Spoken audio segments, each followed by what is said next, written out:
All right, we give praise, esteem, and honor to the living Alahym. In the name of Yahushua HaMashiach today, pick it up at John chapter 5, verse 39. Search the scriptures, for in them you think you have eternal life, and there they which testify of me. You will not come to me that you might have life. I receive not honor from men, but I know you, that you have not the love of Alahym in you. I come in my Abba's name, and you receive me not. You know, shall come in his own name, him you will receive. How can you believe which receive honor one from another, and not the honor that comes from Alahym only? Do not think that I will accuse you to Abba. There is one that accused you, even Moses, in whom you trust. Had you believed Moses, you would have believed me, for he wrote of me. If you believe not his writings, how should you believe my words? Let's pick it up. Psalm 70.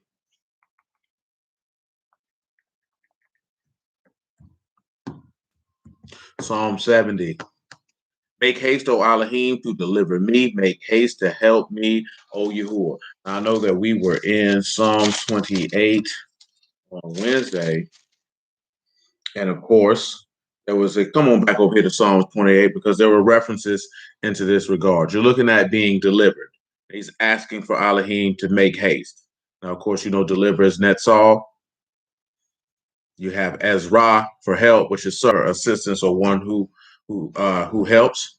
And we'll get to that in a moment. But look at verse 3, right? He said, draw him not away with wicked and with the workers of iniquity. Now, he's asking not to be taken away. You got Psalm 70. You can come on back to it, that he's asking to be make haste to deliver him. Now, we're going to look at Ezra's for his help. We're going to focus in on that real quick. Like, you got Ayin, you have Rosh, you have Ayin, Zayin, Rosh, and Hay. So you have beheld, or you can sit back and see that the experience, Shalom, man, that Yahusha had by being sacrificed by the highest, because his father was the one who came and assisted him. Now, of course, a couple of these passages in these epistle letters we don't have to read, because you know it says that he was heard and that he feared, and he became an ever helping present rescuer for his son. But what it comes back to is that he is the Alahym of comfort and consolation. So we do want to look at Romans 15 briefly, because it's still tying into the conversation of those who trust in Yahuwah with all their heart. Many people do not. I've seen some individuals talking about, and of course, one of the biggest problems with a lot of people who come into this word, it's no different than what a lot of people do in regular life. You can pick this up in Romans, Shalom, man, is that they like to focus on the dregs, the worst, the most negative individuals that they can think of. The reason why I mention this here, because a lot of black folks do the same thing that white people do. What do I mean by that? If a white person has a negative interaction with a black person, and they don't consistently have interactions with black people, their viewpoint is going to be shaped according to that one negative interaction. We're going to begin to view people of that particular nationality in a particular fashion based off of that interaction. Most people who come into the word don't really deal with people like they profess that they do. Most people who deal with this word deal with people on social media. So the viewpoint and perspective of people who are in the word or in the quote unquote truth, or the Hebrew community, as they like to style it, is only based off of snapshots of how individuals conduct themselves on social media. Very few actually know people who actually serve Yahuwah. So they begin to paint that broad brush because they're looking at niggas who do whatever they see done on the internet. See, the one thing, and this is mainly a lot of women, because they'll say, see, this is one thing I'll say, and I've said this before. Individuals who say they walk away because of how dudes conduct themselves in the word, but yet forsake the word, are lying. They're lying. I'll tell them to their face they're lying. I don't believe you. Because if you had a problem with what individuals were doing, that would have not removed you from Yahuwah. If Yahuwah was your rock or your source, as we discussed on Wednesday, you are a liar. Because how could someone separate you? You know, it's in Romans 8, you know it. What will separate us from the love of Mashiach? Persecution, tribulation, distress. So you mean to tell me because individuals conduct themselves in an uncouth fashion or in a fashion that you don't personally agree with, that would sever you from the love that you have from your God, with fooling with all manner of other deities and quote unquote spirituality and consciousness? You're lying. You're using these individuals' conduct as an excuse to remove yourself from something that you did not want to do. The mass majority of women, natural women, and of course, young men who are raised by these women hate two things, which are really one and the same. They hate to be told what to do. They feel like being told what to do is control and a restriction of their freedom. I have told you many a day that if an individual looks at what he has to give up, he's not fit for the salvation of the living Alahym, and may he perish and perish quickly. Because you do not even see the freedom that come in the word, because you're looking at it as if you're a slave and oppressed. See, let me tell you something, man. Slaves do not have an option. That's why I hate when niggas say, I'm going to the plantation. No, you're not going to the plantation. You're going to work because you have an option. You don't have to work there. The slaves did not have an option. They had to obey or die.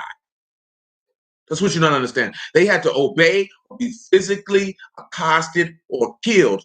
You don't have to go to the job that you don't like. You can go do something else. You do have that latitude to do that. The thing is you don't want to do that. Or you don't like the options that you have, so you stay with that and try to make it seem like as if these people are oppressing you. No one is oppressing you, because you can get up and leave your job when you want to. You have the power to choose what direction your life goes in. No one is stopping you from doing that.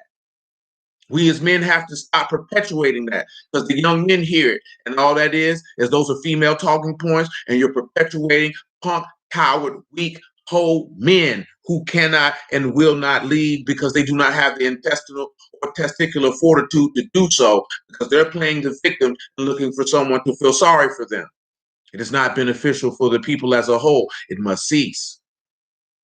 You tell a man's life is in his own hands. It's what you do with it. You choose to do not anything with it. That's not the government's fault. That's not the white man's fault. That's your fault. You don't have to take that on the chin. You know what I'm talking about? So, individuals don't like to deal with that.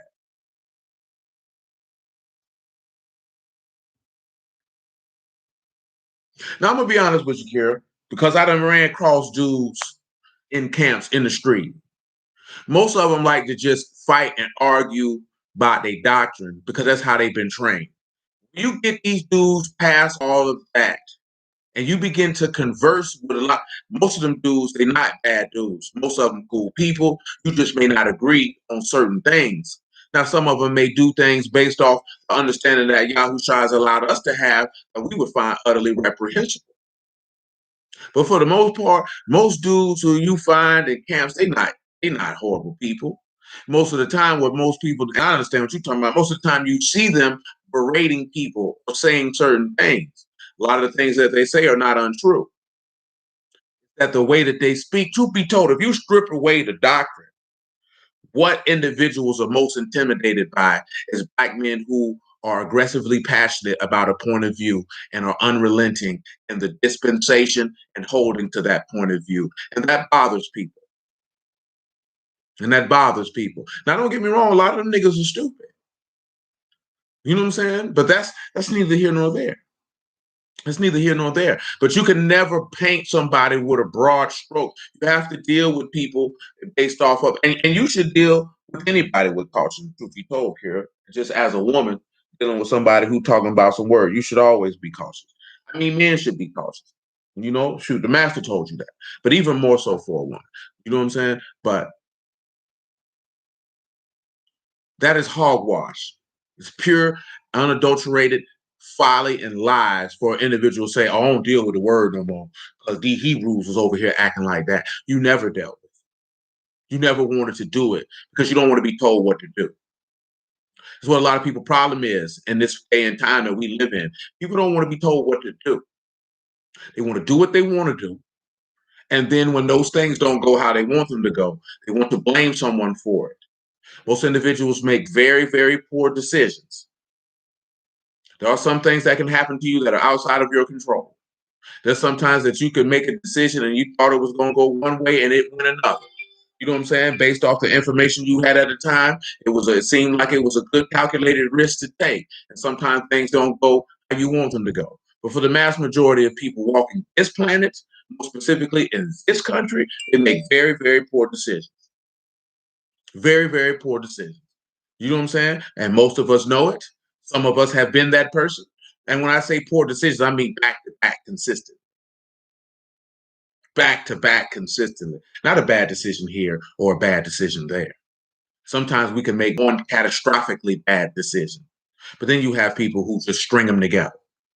Back to back to back to back. Like you're a pure idiot. And it is better to blame other people than to say that I am an idiot. Because most people don't want to do that. You know what I'm saying? You just don't want to do it.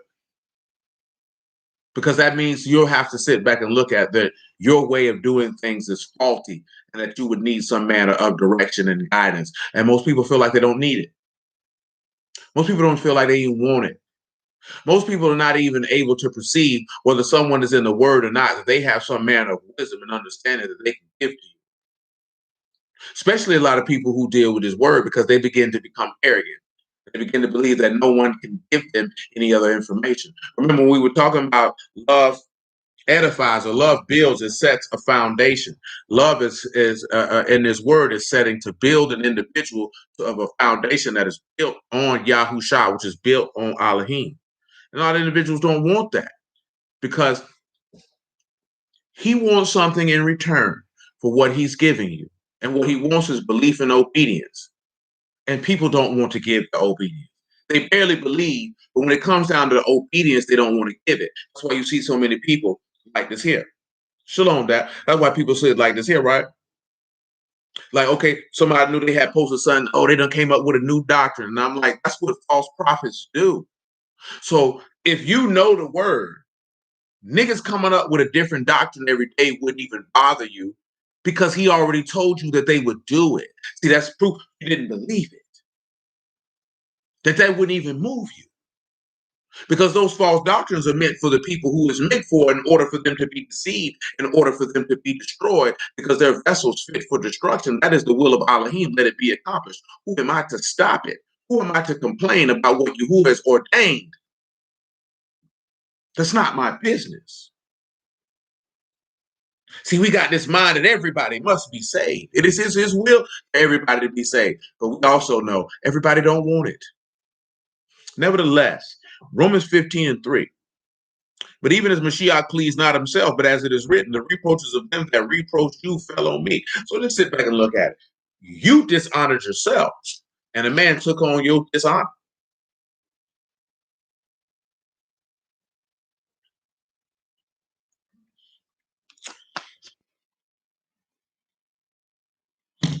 You know what? Something that came to my mind.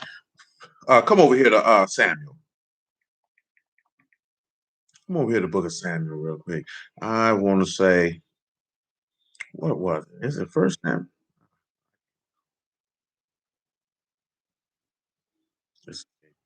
That's what it was. That's what it was. 2 Samuel chapter 10. That's what it was. 2 Samuel chapter 10 and verse 1. It came to pass after this is 2 Samuel 10 and 1, that the king of the sons of Ammon died, and Hanun his son reigned in his stead. Then said David, I will show kindness unto Hanun the son of Nahash, as his father showed kindness unto me. David sent comfort by the hand of his servants for his father. David's servants came into the land of the sons of Ammon. Now look at what it say, right? David sent comfort. Now, of course, you know that's Nakam. He sent something to comfort oneself, to be comforted. This is going to come up in a reason because we're talking about the Alahym of consolation. So in the midst of sin, pause. Come over here to John chapter 15. Hold it 2 Samuel 10. I'm going to go ahead and do it like this. Yeah, I wasn't, but I'm going to do it now. Page is missing.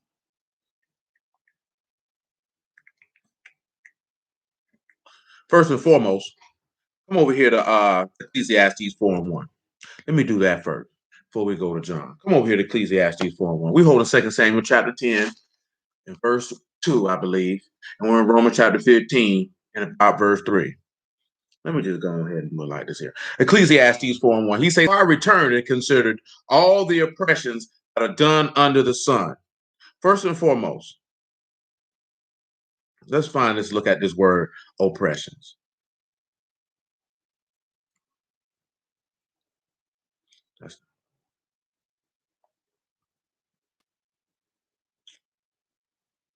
So again, it's a shoot. It's a word I think we're going to talk about. This is strictly dealing with tyranny, extortion. I don't know if any of you know what tyranny is. That's what they claim. That's why these white folk came over here to America from Britain. But that's a bold-faced lie. But that is another conversation for another day. Now, this is what tyranny is. This is cruel, oppressive government rule. That is a nation that is under cruel and oppressive government. Cruel and unreasonable or arbitrary use of power or control. Now, one thing you can say, you may not like the American government. You're not suffering tyranny. You're not suffering that. See, we will look at it as, oh, that's tyranny when the police shoot you. Understand what this means. That's cruel and oppressive government rule. If there was cruel and oppressive government rule, there's a lot of things that people would not be able to do that the government doesn't particularly care for. If there was tyranny, no one would have a gun. If there was tyranny, and this is the thing, where a lot of natural-born women in this society are going to be highly upset about when the tyranny comes and these people don't care nothing about what you're talking about. A lot of weak beta males is going to have a real problem. When we say, feminine men, you're going to have a real problem. When you come out telling me you can't do this, and these people hit you in your mouth with the butt of a rifle because they don't care nothing about what you're talking about. You have not seen tyranny yet. If you think this is tyranny, I feel sorry for you because you are not mentally, nor spiritually, nor emotionally prepared for tyranny yet. Is there evidence of tyranny throughout human history? Absolutely. You take the time to go read a history book and see about it, and see if you have the spiritual fortitude to handle that. See where your faith in Yahuwah is in that regard. Because many of these niggas ain't gonna do it. These niggas gonna talk all that gangster stuff. Most of these whole niggas gonna fall. They're gonna go on right on there with Mr. Charlie. And because it's hilarious to me, because that nigga funny.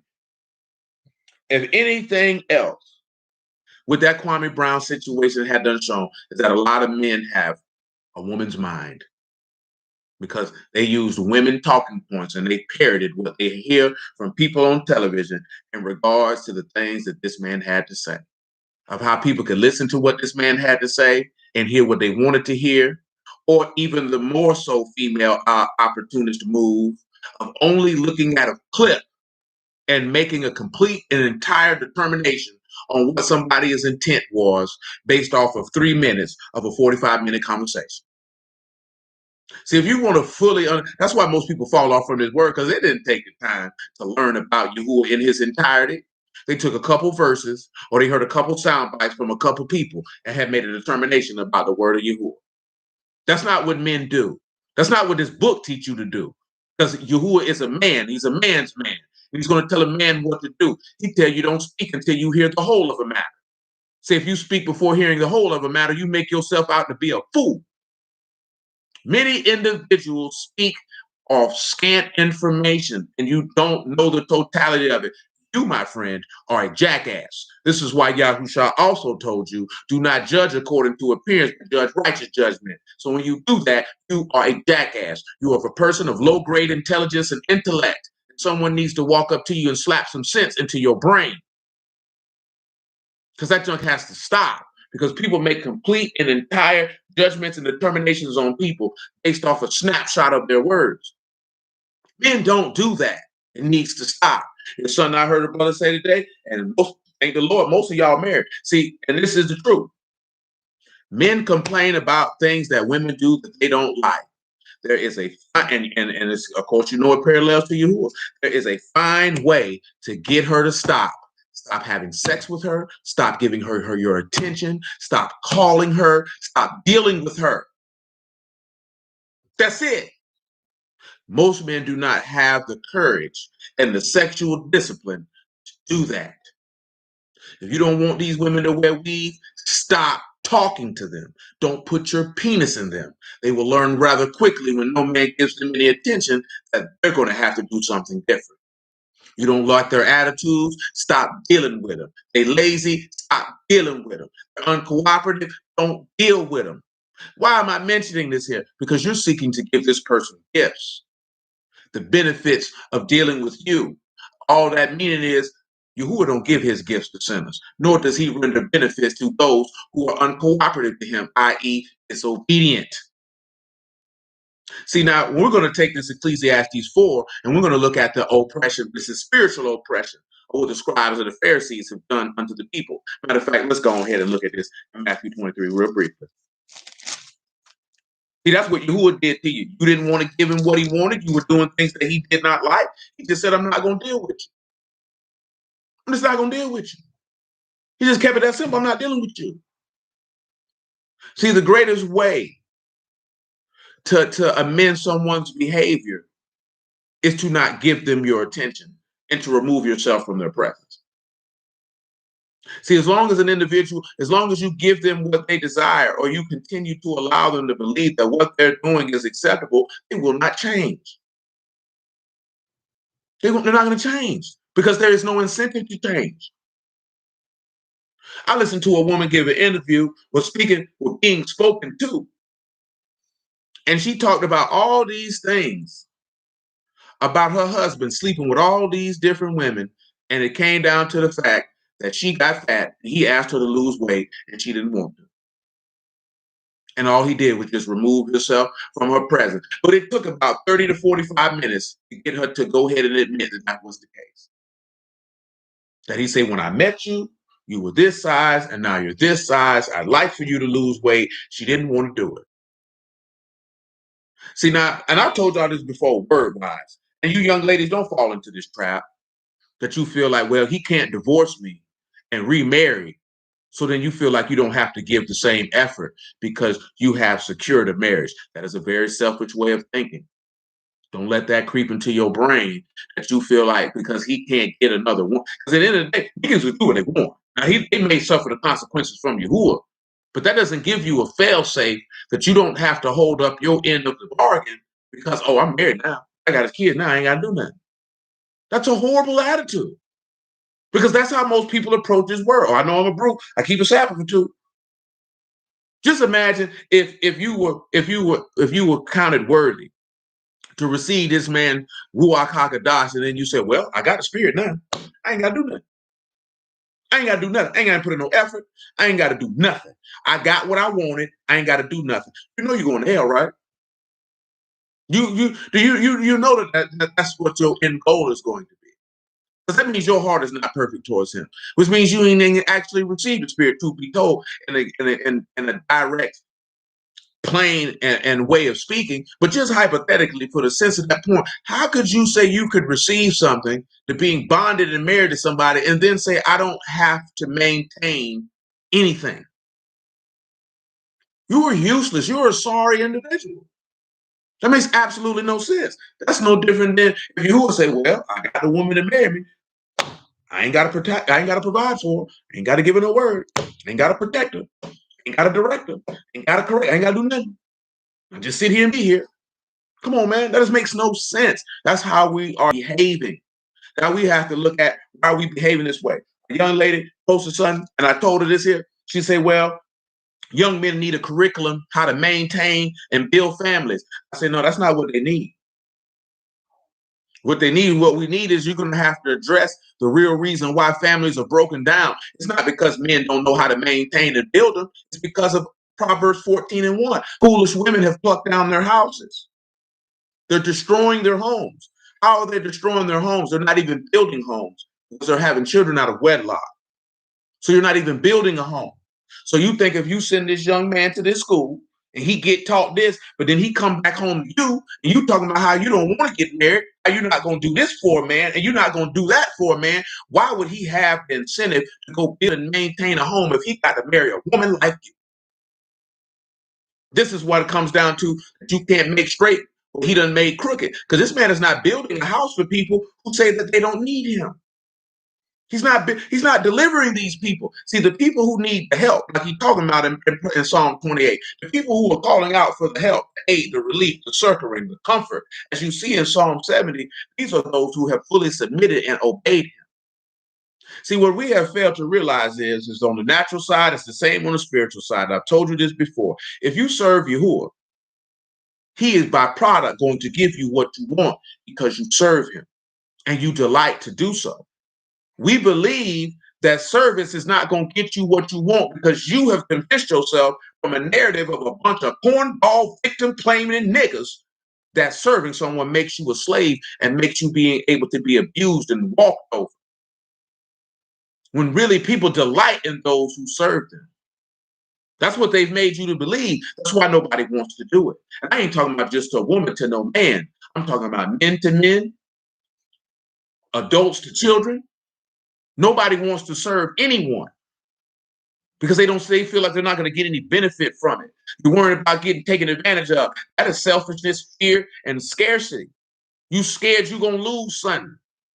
But the things that you're scared of losing, you're actually losing more. And you can't even understand that you're losing more until you get to a point where you're old enough to see all the things that you lost because you operated in a state of fear. That's why perfect love casts out fear, because fear has torment. But that's the majority of these people on this earth live a tormented life because they're fearful. What you scared of? Makes absolutely no sense. But yet people say be vulnerable. Niggas lying. All they want you to do is show some emotion. You're going to show the ability to be injured by being a servant. That's what happened to the Lord. He served and he got injured. But you don't want that level of vulnerability. You just want a nigga to sit around and spout about emotions and fit and don't have no solutions to fix his problem. It's all nonsense. It's all nonsense. And as men, you have to stand up and stop going for female talking points, ideas, and visions, and be men and espouse those things that are of men. And if people don't want to roll with it, then you leave them where they're at. It's not that difficult. And I've been telling you that for years. That's what Yahuwah has done. You must do the same. If they don't want to follow it, you leave them where they're at. We just can't be going along with stuff because that's what everybody else is doing. As you can see, it's not working. It's not working, and it's despicable, and it's and that's what these wicked people who are oppressing you. That's what they're doing. Back to Matthew chapter 23. You rotten hole, you. Matthew chapter 23. We can pick it up at verse 1. It's harsh, but it is what it is.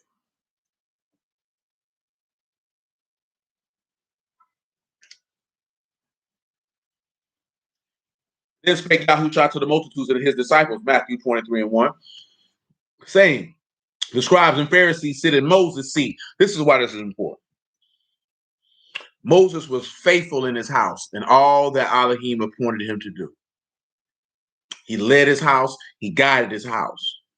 In the midst of the rebelliousness and uncooperativeness and disobedience of his house, and the words escaping him, he acted presumptuously, which did not allow him to enter into the land.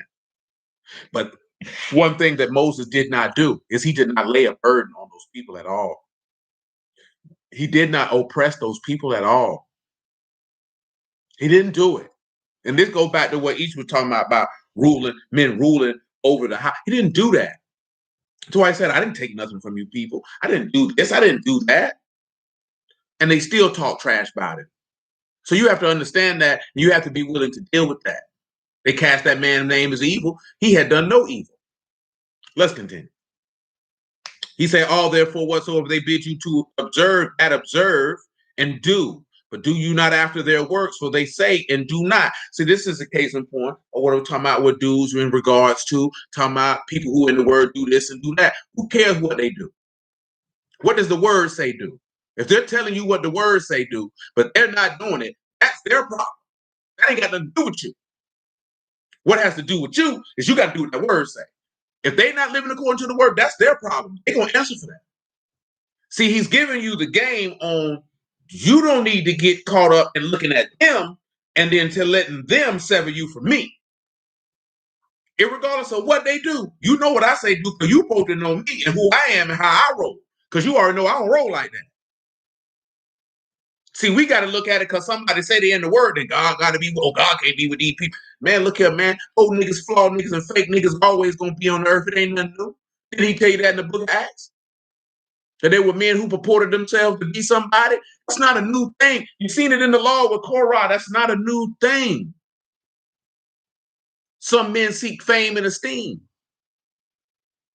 Some men want to be leaders and can't lead. Some men want to be chosen and ain't been chosen. It is what it is. Get over yourself. Because, see, that's us getting caught up in some stuff that ain't got nothing to do with you. Nevertheless, he say, for they bind heavy burdens, grievous to be borne, and they lay them on men's shoulders, but they themselves will not move them with one of their fingers. But their works they do for to be seen of men. They make broad their phalanges and enlarge the borders of their garments, and they love the uppermost rooms of at feasts and the chief seats in the synagogue. And of course, you know, we go to talking about rabbi. So, of course, you know, in Ezekiel 22, we tell you how they ravening wolves, extorting the people. You can remember that time when he tell you don't sell your people for slaves, and they did it anyway. See, when we look at the text, of course, that's dealing with extortion. When you look at oppression in the Hebrew. Come on back to this Ecclesiastes chapter 4. They're extorting people. Let's just look at the natural definition of extortion. Because scripturally, extortion is a little different. Now, I say this is the practice of obtaining something, especially money, through force or threats. Now, how did these men extort you? They didn't extort you necessarily through force, save the fact that they will put you out the synagogue. Now, that would be a threat more so than force. But they impressed the people by telling them that they could do things outside of the will of Alahym and still prosper and benefit, as he told them in Matthew 15. He's telling people they ain't got to honor their mother and their father. All they got to do is do this. See, all you got to do is do this. That's oppressing people because you're extorting them. But what are you extracting from them? You're extracting from them their soul. And you know that you're doing it. And you're doing it with no regard. Like I told you, in this generation, it's gotten like this because we have treated the word as a black power movement and staple. We want to make something that is heavenly political. We're trying to reduce the words of the living Alahym to the concepts and thoughts of men. When this ain't no political movement. This is about who fears Yahuwah. See, politics don't deal with reverence and honor. You don't have to reverence to honor the president of the United States. You don't have to reverence and honor the communist president of China. You don't have to reverence and honor the prime minister of the UK. You don't have to reverence and honor the prime minister of Syria. You don't have to do any of those things, but you must reverence and honor Yahuwah because you must obey him. See, you don't have to obey these people because in most countries you can elect these people. There was no election. Yahuwah just is.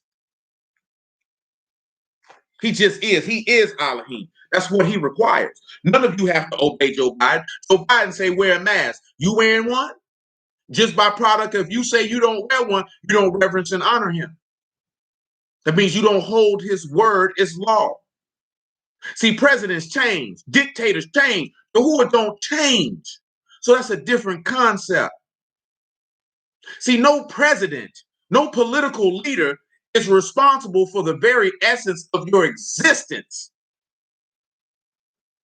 See, your chest going up and down right now as I speak is evidence that Yahuwah is the living Alahym and that Yahushua is your king and redeemer. Because the very essence of life exists within you. You can't live without him. On the natural side, before we even get to talking about everlasting life, you can't even live without him.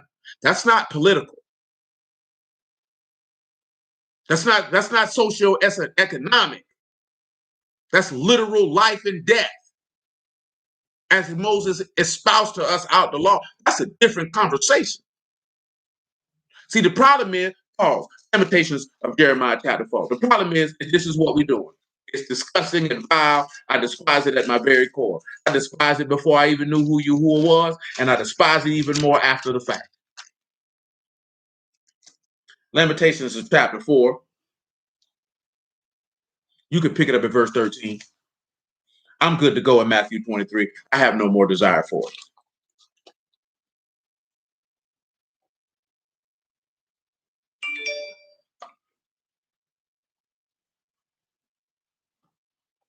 Lamentations chapter 4, verse 13. Hold on. Make it 9.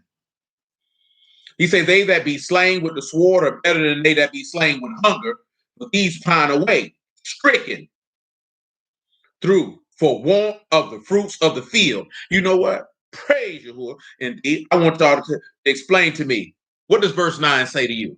I want you to be real deliberate in your thought process before you answer. Be real deliberate in your thought process before you answer. What does verse 9 say to you? Now, they that be is not there. So it says, slain with the sword are better than they slain with hunger. He say, for these pine away, stricken through for the fruits of the field, because want of is not there either. I'll give you the words for it, because that would be better.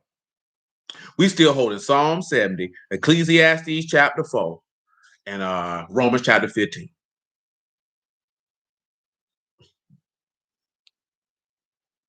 I'll give you the words for it. Again, be deliberate in your thought process.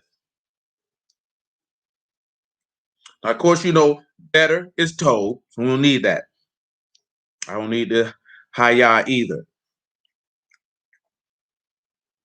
Don't need that sword. You know that Rav is for hunger. It's famine. Most of these words, nothing in here that y'all wouldn't already know. Okay, you got pine away. You wouldn't know that. That is zuv. That is to flow, to gush, to issue, to discharge, to die, also to pine away. Just that there in the third. So, of course, this was going to be die. You got Zayin, U, and Bai. So you know that the son was nailed and cut. He died. Now he's telling you that that it is better for those who were slain with the sword than those who be slain with hunger, because they're pining away or they're dying and they're stricken through because they want the fruits of the field. Hold on, I got you, bro. Give me 1 second. You got stricken. That is the card that is to be pierced through.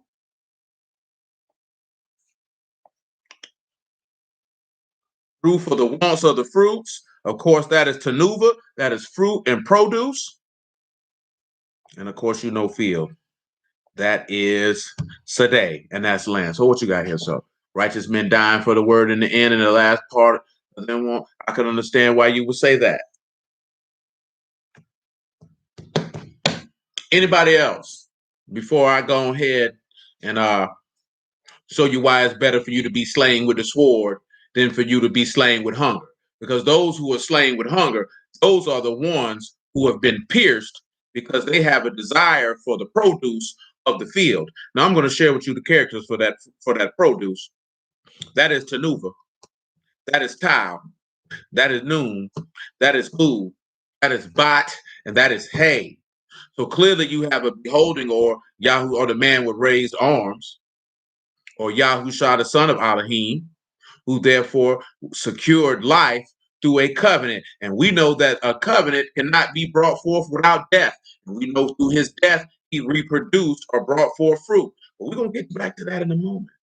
Anybody else? It's at 39 minutes. At 40 minutes, I will go ahead and move forward. Shalom, man. At 40 minutes, I will go ahead and move forward. Does anybody else have anything they would like to add to that? Fourth is, why is it better for those who were slain with the sword than for those who were slain with hunger? Why is it better? Why are they pierced through, stricken? Because they want the produce of the field. Praise Yahuwah for the word. It's a blessed and beautiful thing.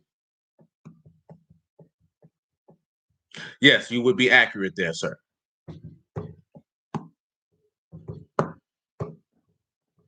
You can come over here to Hosea chapter 6, real quick, like from Hosea chapter 6 to Hebrews 4, just for clarity's sake.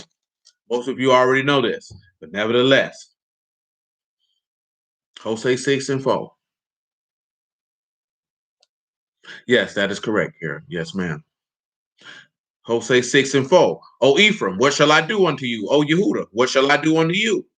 For your goodness is as a morning cloud, and the early dew, as the early dew, it go away. Therefore I have hewn them by the prophets, I have slain them by the words of my mouth, and your judgments are as the light that go forth. Now, we know that Yahusha is the light that went forth, and in him was the light, and the light was the life of men. But he said that he hewed them, he cut them up by the prophets, and he slayed them by the words of his mouth. Why is that important? Because you must mortify your members according to the word in order to live.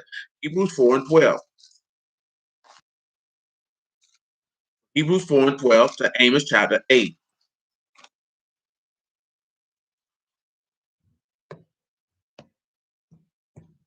And I see why you would say that, sir. I can roll with it.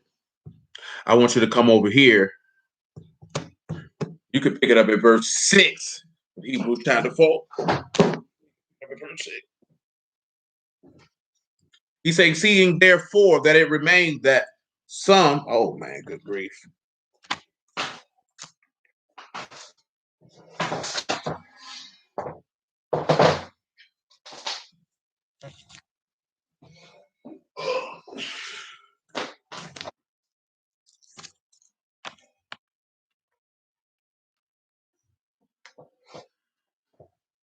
Seeing therefore that it remained, that some must enter therein, and they to whom it was first preached enter not in because of unbelief. And again, he limited a certain day, saying in David, today, after so long time, as it is said, today, if you will hear his voice, harden not your hearts. For if Yahushua had given them rest, he would have not have spoken afterwards, or spoken of another day. But remain therefore a rest to the people of Alahym. For he that has entered in to his rest, he has also ceased from his own works as Alahym did from his. Now, I just had to talk to a young man about this, and it made me recall this lesson is on that channel somewhere, but that's old. It's about a good 6, 7 years old. Most people don't keep the Sabbath, and see, you think we talking about keeping the Sabbath because you stop? Because I had to tell him, right? I say, man, most people think the Sabbath because it say rest, that's about you laying up in your bed sleeping all day. And it's absolutely not. See, what individuals don't realize the Sabbath for is he said you got 6 days to work, but the seventh is the Sabbath of rest of Yahuwah. And there's a reason why he commanded the Kadash convocation, because that gave you a 24-hour period where you had to be not concerned with any other detail in life other than learning of your husband. Learning of your Alahym, of your power, of your source of life. That's all you got to be worried about for that one particular day. But what did he say about you selfish bastards? Oh, when is the Sabbath going to pass that we can lay corn? See, remember, right? Everybody look at Isaiah 58 and they like to dispute this. What does that mean? Niggas evil. Like, just to sit back and see niggas arguing about if you can have sex on the Sabbath. It don't say that you can have sex. Like, come on, bro. Come on, bro. Just be honest with yourself. So you need him to say, you shall not have sex on the Sabbath to know why would you come before this man in an unclean state. You mean to tell me that you can't restrain yourself from having sexual intercourse for 24 hours? You're not even a man. You're not even a man. And the fact that you would want to argue that point shows you're not a man because you have no discipline and self-restraint. I mean, you're not even fit to lead because you can't restrain your penis for 24 hours. But you have literally 6 days, 24 hours. That literally means that you have 144 hours in the week to have all the sexual intercourse you desire, and you can't restrain yourself for 24 hours. You would have to reassess yourself as a man. You have to literally reassess yourself as a man. How could you even say you'd be fit to raise men, children, raise young men into men, and send them out to lead a nation of people, and you can't even govern and control your penis? You know what I'm saying? See, that's something that niggas don't like to say. Well, he don't say it. We were talking about the brother day. He say, show me where it say in the script, Adam wasn't never supposed to die. Nigga, is you stupid, is you dumb? Now, I'm not going to say that because I know a lot of brothers don't know. But some stuff, if you study the word so much, it would be simple common sense. He made it from dust. That's not eternal components. Just that alone, because you would have an understanding of who your God is. My God ain't of dust. This man is eternal.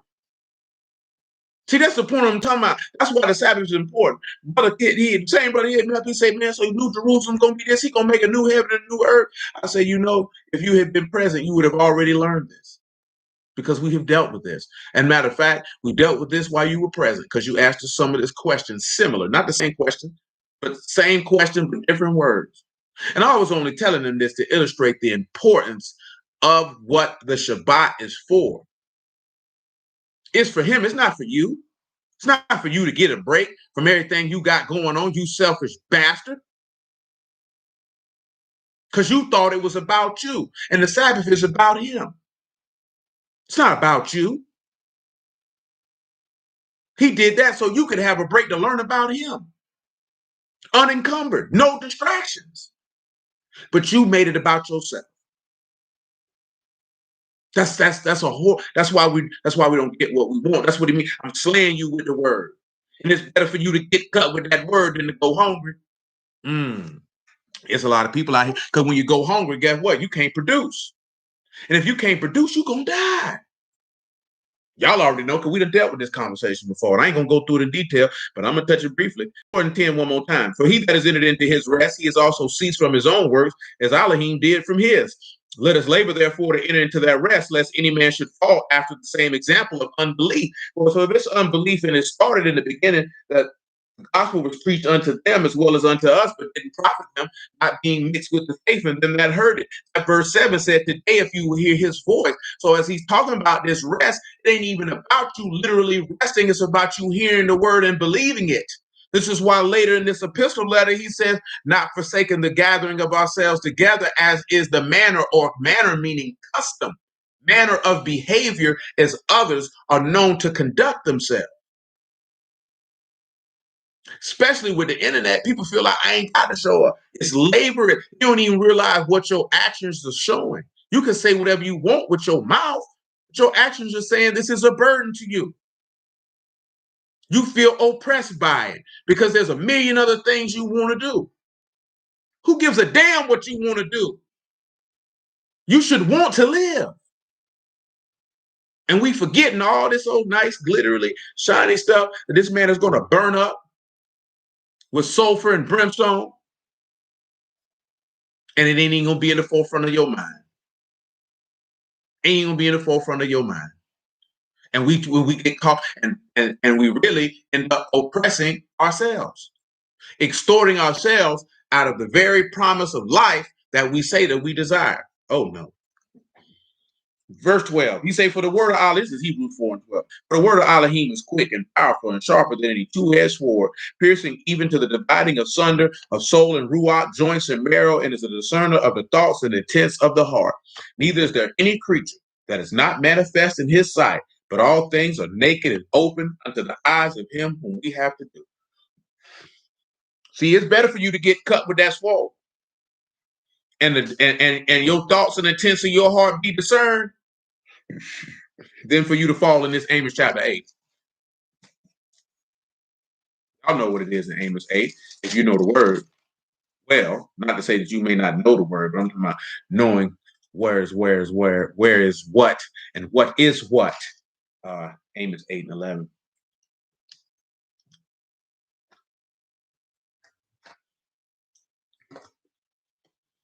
He say, behold, the days come, saith Yahuwah Alahym, that I will send a famine in the land, not a famine of bread, nor of thirst, but of the hearing of the word of Yahuwah. And they shall wander from sea to sea, and from north even to the east, and they shall run to and fro and seek the word of Yahuwah and shall not find it. Now, you know, Mashiach himself told you, blessed are those who hunger and thirst after the word, because they will be filled. We talked about this not too long ago. He said, I'm Yahuwah, your Alahym. Open your mouth wide, and I will fill it. This man has no problem whatsoever of giving you the sustenance that you desire. Job himself said, I esteem your words more than my necessary food. We do not. We do not. That's why he's telling you it's better for you to get hit with that sword than for you to be the one to die of hunger, because the ones dying of hunger are going to be pierced through. What are they going to be pierced through? With the sword of his mouth, like we read the other day. And you're going to be longing for the produce of the fruits of the field. What is the produce? Ephesians chapter 5. And of course, you know, if you don't have the produce, that take you back to the what? The parable of the fig tree. When he came to the fig tree and didn't find no fruit on it, what did he say? Y'all know what he did. You could tell me in the comment. What did he do when he came to the fig tree and he didn't find no fruit on it? Galatians 5, right? If I said Ephesians, my apologies. Galatians 5 and 22. When he came to the fig tree and it wasn't no fruit on it, what did he do?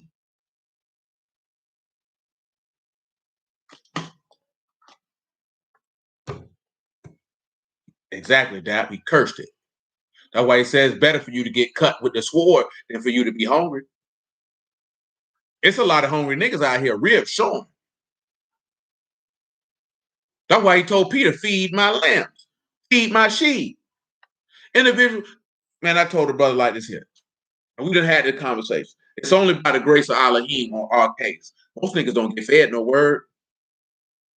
Now you have to remember something. Don't let these Hebrews get you contorted and twisted. Your forefathers, when they were in that land, they heard the word more than just on the Sabbath. You know that because they said they had synagogues. These people went to these synagogues and these places daily. The word was administered by someone daily. When the temple was erect, the word was administered daily. Most brews only get word once a week. That's not feeding his people. That's not feeding his people. But see, we looking at it as we don't need to hear no word. We need action. You stupid idiot. The doggone knowledge, wisdom, and understanding in the word is what's going to guide your actions outside of when you hear it. But you're too stupid to understand it because you don't believe it to actually do it. Because all we're looking for is political and economical might. And you're going to get all your political strength. You're going to get all your economical strength. And you can take it and burn in hell with it in the valley of Hinnom, nigga. And when we see you, we're going to abhor you and find you utterly contemptible and disgusting and bow before our eyesight. Because you chose not to make Yahuwah your trust and your strength, you dummy. See, you shouldn't even have no problem telling somebody that they're stupid for rejecting Yahuwah for being their trust and their strength, because they are stupid. You got to be a special type of stupid to say, you know what? The grace, mercy, and love of the living Alahym, his strength, his guidance, his correction, his direction, his sustenance, his protection, his knowledge, his wisdom, his understanding. Oh, no, that's dumb. I don't want that. You stupid. You a dummy. I don't care who it is. You're stupid. There's something wrong with you. You are an idiot. May Alahym turn you from opposing yourself. There's something wrong with you. See, we're not talking about people who don't know. We're talking about people who hear it and say no. See, we from like, man, you can't do people like that. Lying to me, nigga. You stupid. But if you hear this man's grace, mercy, love, wisdom, understanding, salvation, protection, provision, everything this man has to offer, and you say you don't want that, what other conclusion can I come up with? You tell me what other conclusion I can come up with somebody who say I don't want that. You tell me what adjective can you come up with that would just perfectly describe somebody who say everything that Yahuwah has to offer, I don't want it. There's something better for me. What other adjective is there to describe an individual of that low grade of intelligence? Remember now, I want you to get out your feelings and stop looking at them as they black and understand that somebody came and said, you know what? I got an everlasting love for you. I have everlasting kindness. I have everlasting mercy. I have everlasting righteousness. I have provision. I have protection. I have guidance. I have correction. I have riches. I have clothing. I have food. I have direction. I have knowledge and wisdom and understanding that when applied will set you above anyone you come across. And you say, I don't want that. I think my way is better. What other adjective is there that you could use to describe an individual such as that? You tell me. Because the only thing I can think of is you stupid. You are the definition of a dummy. How could you reject such a great offer and all you have to extend is belief and obedience? And then what you're obeying is not even difficult. It's not even any concepts that any just person anywhere in the earth would have a problem with. People only have a problem with the lusts that they like to do that this man say not to do. What principles did this man say not to do that are just so oppressive and abhorrent? There isn't any. There's not one. Oh, he's got a problem with homosexuals. You should have one too. You dummy. If you around here having sex with another man, then the species can't continue, you dummy.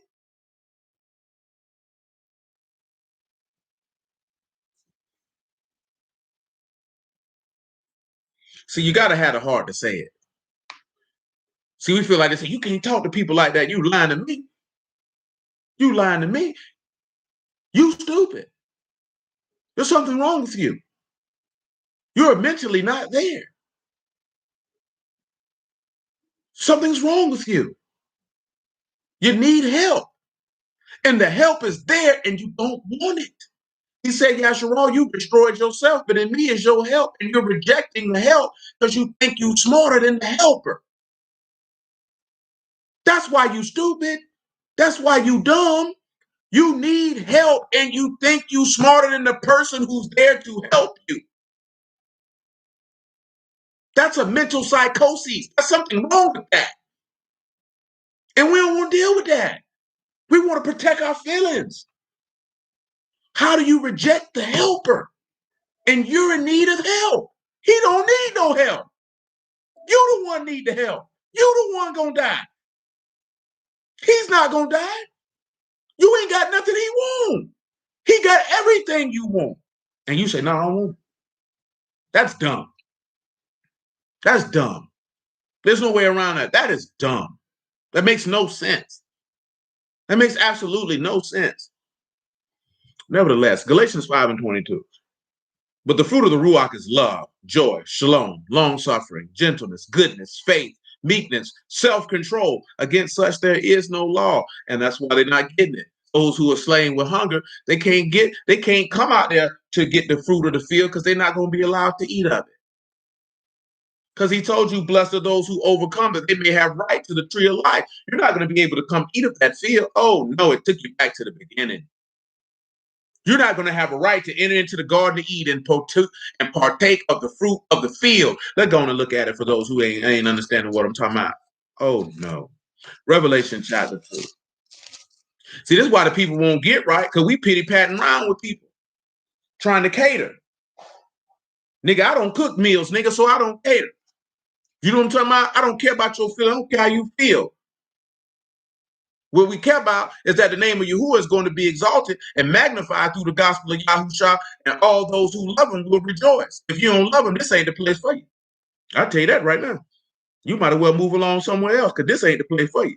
Revelation 2 and 7. Well, if you ain't got an undying and unwavering loyalty, love, desire, trust, faith, and hope in the living Alahym through the grace of Yahushua HaMashiach, boy, this ain't the channel for you. I'm here to tell you, this ain't the place for you. I ain't here to pat your back. I'm not here to pander to you. I'm not here to put you on no pedestal. We're here to pedestalize the only one who deserves to be lifted up, the man who was lifted up, under who all men will come because he was lifted up. That's the only reason why we're here. If you think you here to be told how great you are, don't talk to them simp niggas you deal with, because I'm not one of them. The only person going to be exalted here is the one who deserves to be exalted, and that's the Father in heaven through his only begotten Son, Yahushua HaMashiach. That's it. I'm not here to exalt the house of Yasharal. For what? For what? What do we need to be exalted for? What have we accomplished that is deserving of exaltation? Not a thing. Not a thing. Exalt him who deserves to be exalted, and he'll exalt you. Nevertheless, Revelation 2 and 7. He that have an ear, let him hear what the Ruach say unto the houses. To him that overcome will I give to eat of the tree of life, which is in the midst of the paradise of Alahym. And y'all know that take you back to Genesis chapter 2. So if you with the hunger, you can't get the fruit. Can't get it. Back to Lamentations of Jeremiah chapter 4. Yet Yahuwah be his thing. This charge is trash. I just want that to be done. It's pure trash. Verse 10 of Lamentations chapter 4. The hands of the pitiful women have sodden their own children. They were their meat and the destruction of the daughter of my people. Now, y'all know what sodden is, right? After Saul, right? He said they had to boil and cook them. Ripen, brought to ripeness, seed. These women seed of drilled in anger their own children, and that their children was the reason for their own destruction. Oh no. Verse 11, who have accomplished his fury, he poured out his fierce anger and kindled a fire in Zion, and they have devoured the foundations thereof. And you know, he said, hey, I got a baptism to be baptized with. And you say, what am I to say if it's been kindled already? And remember what he said, it devoured the foundation. Oh, the Lamb was slain from the foundation of the world. He's the chief cornerstone, and upon a sure foundation, at base, that's what I love at. He devoured it. Uh-oh. Verse 12, the kings of the earth and all the inhabitants of the world would not have believed that the adversary of the enemy should have entered into the gates of Jerusalem. They would have never thought they would have been able to kill the king of Yasharal. They would have never thought it. That's why he said, I hope you did it out of ignorance. I hope you didn't know, because you wouldn't have believed you was a part of it. Verse 13, for the sins of her prophets and the iniquity of her priests that have shed the blood of the just in the midst of her. Uh-oh. We talked about that on Wednesday in that Luke chapter 12, Luke chapter 11. There go that oppression, because they slayed innocent blood. See, that's the other part of the oppression we talk about all the this evening, all the killing of the prophets and all the righteous men that came before. He said they've wandered as men in the streets, they polluted themselves with blood, so men could not touch their garments. Oh no. Now you done polluted yourself with blood because you shedding blood, because you committing sin. Now this man can't touch you. This man can't put his hands on you. You're unclean. Let's continue. They cried unto them, depart, you it is unclean, depart, depart, touch not. When they fled away and wandered, they said among the heathen, they shall no more sojourn there. Also, if you do not understand on that one there, that's also when Yahushua was approached by Mary, Magdalene, and he told her, don't touch me. I have not yet ascended to my Father. Don't touch me. Don't do it. But see, there's another verse with Nazarites. We didn't read it. But nevertheless, the anger of Yahuwah have divided them. He will no regard them. They respected not the person of the priest. They favored not the elders. As for us, our eyes as yet failed for our vain help. And watching, we have waited for a nation that could not save us. They hunt our steps that we cannot go on our streets. Our end is near. Our days are fulfilled, for our end is come. Our persecutors are swifter than the eagles of heaven. They pursued us upon the mountains. They lay wait for us in the wilderness. See, look here, right? That verse 17, that's what we came here for. Your eyes looking for vain help, and you're watching for a nation that's not going to save you. That's why I told you that. Stop talking about what these white people not going to do, what America don't do. He's like, oh, they passed the Asian hate bill. They ain't passed one for us. Why are you looking for them to pass one, nigga? You know the stupid part about them niggas getting upset by the Asian hate bill? Like criminal legislation never stopped a criminal from being a criminal. Nigga, I knew it was legislation that it was against the law to sell crack cocaine, but yet on that block and in that trap and in that car and in that hotel, dope was being moved. So if somebody had, come on, man, let's put it this way. That's not even you know natural sense. Well, these people know what their words say, and them niggas are it with no regard, with no care. So putting words on a piece of paper saying you should not do something does not compel someone to not do it who has already said in their heart that they're going to do it. See, we think words on the page is what it is, but it's the hearts of men. See, we're looking at it, why they won't pass a black hate bill? Who cares if they pass one? You should be worrying about huddling up together and turning back to your Alahym, but you worry about Mr. Charlie passing some legislation so he can validate you. But you don't want Yahuwah's validation. You want Joe Biden's validation. That's why you were happy when his old, ratchet, nasty, alleged pedophile rapist behind was elected, along with that funky back hoe he brought with it. Oh, she went to HBCU and wear bars and chucks. Man, bump that hoe. That hoe don't serve your God. That hoe is wicked as the day she was born. And you know she wicked. And guess what? All these niggas were looking stupid when she said ain't no such thing as racism. Because you steady putting your trust in these funky, wicked bastards. You know what I'm talking about? Stop putting your trust in men. Them people don't care about you. Yahuwah do. But see, we just like a woman who get beat all the time. You feel like if you love this nigga some more, he'll stop beating on you. You a dummy. See, I'll give you this here, right? If somebody slap you upside your head one time, That's evidence that they don't care about you, and they don't desire to treat you right. And that should be your first sign that you ought to leave. But see, when you have a mental psychosis that is detrimental to your own benefit, you will stay right there and think you can love this nigga to stop beating you. See, once you stay there and allow an individual to continuously punish you, you the dummy, because you're choosing to stay there. That's what makes you the dummy, because you have a choice to leave, but you don't want to leave. See, the first thing that we say is never that easy. It's always that easy. See, what makes it hard is what you have to choose to leave. You don't want to leave because you've convinced yourself that this negative interaction can be positive if you just do this or do this, or if I ask them continually, then they will love me. See, there's no such thing as a hard choice. You just don't like the other option.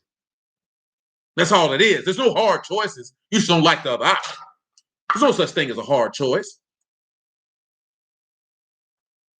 It shoot. I don't even think it even, and I agree with that sentiment. But I think that junk ain't even make niggas mad because they so used to it. They so used to it. It was like, well, shoot, that's what they do. But I could be wrong because I don't interact with a lot of people who are I'm talking about face to face, person to person, on those type of conversations. Always World Wide Web, and that's not the same all the time. Versus actually talking to somebody, hearing the inflection in their voice, and trying to get a clear understanding of why they see things the way that they see it. Nevertheless, that is correct, sir. That is a perfect and apropos way to put that. We definitely create our own delusions and then get upset at the outcome of the choice that we made, and then think somebody's supposed to feel sorry for us because of the outcome of the poor choice and decision that we made. And that's what I mean on that's a female thought process. Men are not supposed to think that way. Men are supposed to know that if I make this choice, this is the outcome. And I can't play the victim and look for somebody to feel sorry for me about me making bad decisions of getting an outcome that was not positive for me. Nobody cares. And of course, there's that dude, Jason Black, well, that's what he was dealing with this evening, which was his point, which, shoot, I've known that my entire life, that men don't care about a woman's struggles. And it's not because we don't care about your struggles per se, it's because we know you don't care about ours. You don't care. You don't care what this nigga went through, what he going through. You will leave him high and dry right where he at. And every man on this screen knows that. That nobody don't care about no woman don't care about your struggle. You go to tell her what you dealing with, she looking at this nigga need to get it together. I'm gonna find me a new nigga. But when you have a struggle, you feel like we're supposed to be empathetic and compassionate to that when the mass majority of your struggles is from your bad decisions. And then when a man points that out and says, that's from your bad decision, you shouldn't have made that choice. You feel like he's being mean to you. But men know if he sits in a circle of men and he goes to tell a man, this is the outcome. And they were like, well, that wasn't a smart thing to do. He got to take that on the chin because the men are not going to be swayed nor moved by any manner of tears, crying, whining, excuse making, or anything else he got to do. He's going to have to acknowledge, well, that was a bad move on my part. He's going to have to acknowledge that the men are not going to allow him to cry his way out of bad decision making.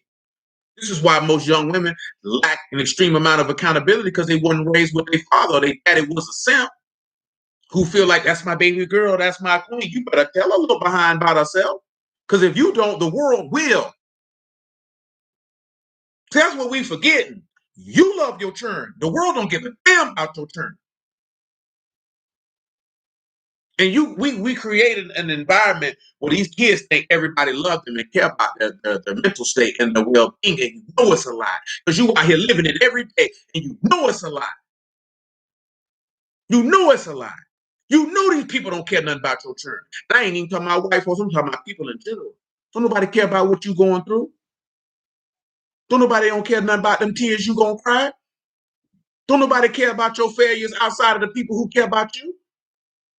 And when they go out here in this world and they find that out, they shocked. They shocked. What? Don't nobody care. You gotta tell them the truth. There's only one person who cares, and he told you, cast your cares upon him, because he cares for you. But we don't want to do that. We want to cast our cares upon the people who can't help. How retarded is that? I never understood that. The minute I mentioned before, when I was younger, with chicks I knew who were dealing with dudes going upside their head, which was not an overwhelming amount of people. I'm like, why is you staying around there letting a nigga punch you upside your head? Oh, he don't mean nothing by it. Or, nigga, you crazy. Vice versa. When I had homeboy be like, yeah, man, my old lady do this and do that. I'm like, bro, why is you still around there? I mean, I'm telling my homeboy, say, yeah, man, she hit me in the head with an iron. I woke up. She was sitting on my lap like on Goodfellas with the pistol to my head. I'm like, why is you still there? Ain't no piece of vagina that good. Why haven't you left? Why are you dealing with that? And all that does is reinforce to that woman that she could behave that way because somebody's staying. I'm not staying. You're not going to talk to me any kind of way, and I'm going to stay. I'm going to check you. If you continue to do it, I'm going to go. I'm not staying here for this. You definitely not going to put your hands on me. I'm out of here. I'm not going to be going back and forth, no mutual combatant with no woman. The first time she showed that she got a propensity to become violent, I'm gone. I'm not sticking around for that. Ain't no manner of love going to win that over. That whole crazy. Ain't no love there. I'm leaving. That's not fighting for love. That's fighting for stupidity. Because the instances where we should be fighting to keep the family together, you don't do it. We only fight to keep chaos and destruction together. We don't fight to keep together proper function and order. We are a backwards group of people. You know what I'm saying? That junk is sad. And nobody don't want to say nothing about that. Like I said before, the issue is not young men don't know how to build and maintain a family. The issue is women don't want to be in one because she don't want to listen to no man. She doesn't want to follow a man. She doesn't feel she doesn't have to. She has freedom to be whatever she wants. There's no incentive for her to do it anymore. That's the issue nobody want to talk about. That's not no negative to no woman, but you can't give somebody choice and freedom and then think they're going to forsake what they perceive to be freedom for what they perceive to be oppression. They're not going to do it. If you know human nature, they're not going to do it. Those who do it is what is referred to Stockholm syndrome. If this woman knows she has unlimited choice to do and move however she pleases, you think she gonna come under the authority of a man when she feel like she don't have to? Because he was taught to build and maintain a family? When people think the building and maintain the family is on the man, it's on both parties because both parties gotta want it. See, Yahusha wants to build a family, but Yasharal don't want it because they don't want to come under his authority. Because he was trying to build and maintain a family, but yet his wife don't want to be a part of it. Back to Ecclesiastes.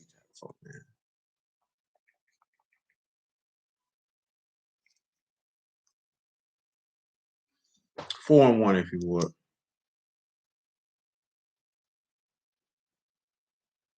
So I return to consider all the oppressions that are done under the sun. And behold, the tears of such as were oppressed, they had no comforter. And on the side of their oppressors was power, but they had no comforter. I want you to come over here to what that is. John chapter 18. John chapter 18. We still got to hit John 15. Well, I'm working my way to that. Look what it said. There were powers on the side of the oppressors. Now it says, behold, the tears of the oppressed. Such as word is not there. So it's telling you, behold, the tears of the oppressed. Is it 18 that I desire? It's 19. 19. 19 and 8. John chapter 19 and 8. We still hold a 2 Samuel chapter 10. 2 Samuel chapter 10. Romans chapter 15. Psalm 70. Make it 19 and 5. Or 4, anyway. John. Pilate therefore went forth again and said unto them, behold, I bring him forth to you that you may know that I find no fault in him. Then came Yahushua forth wearing the crown of thorns and the purple robe.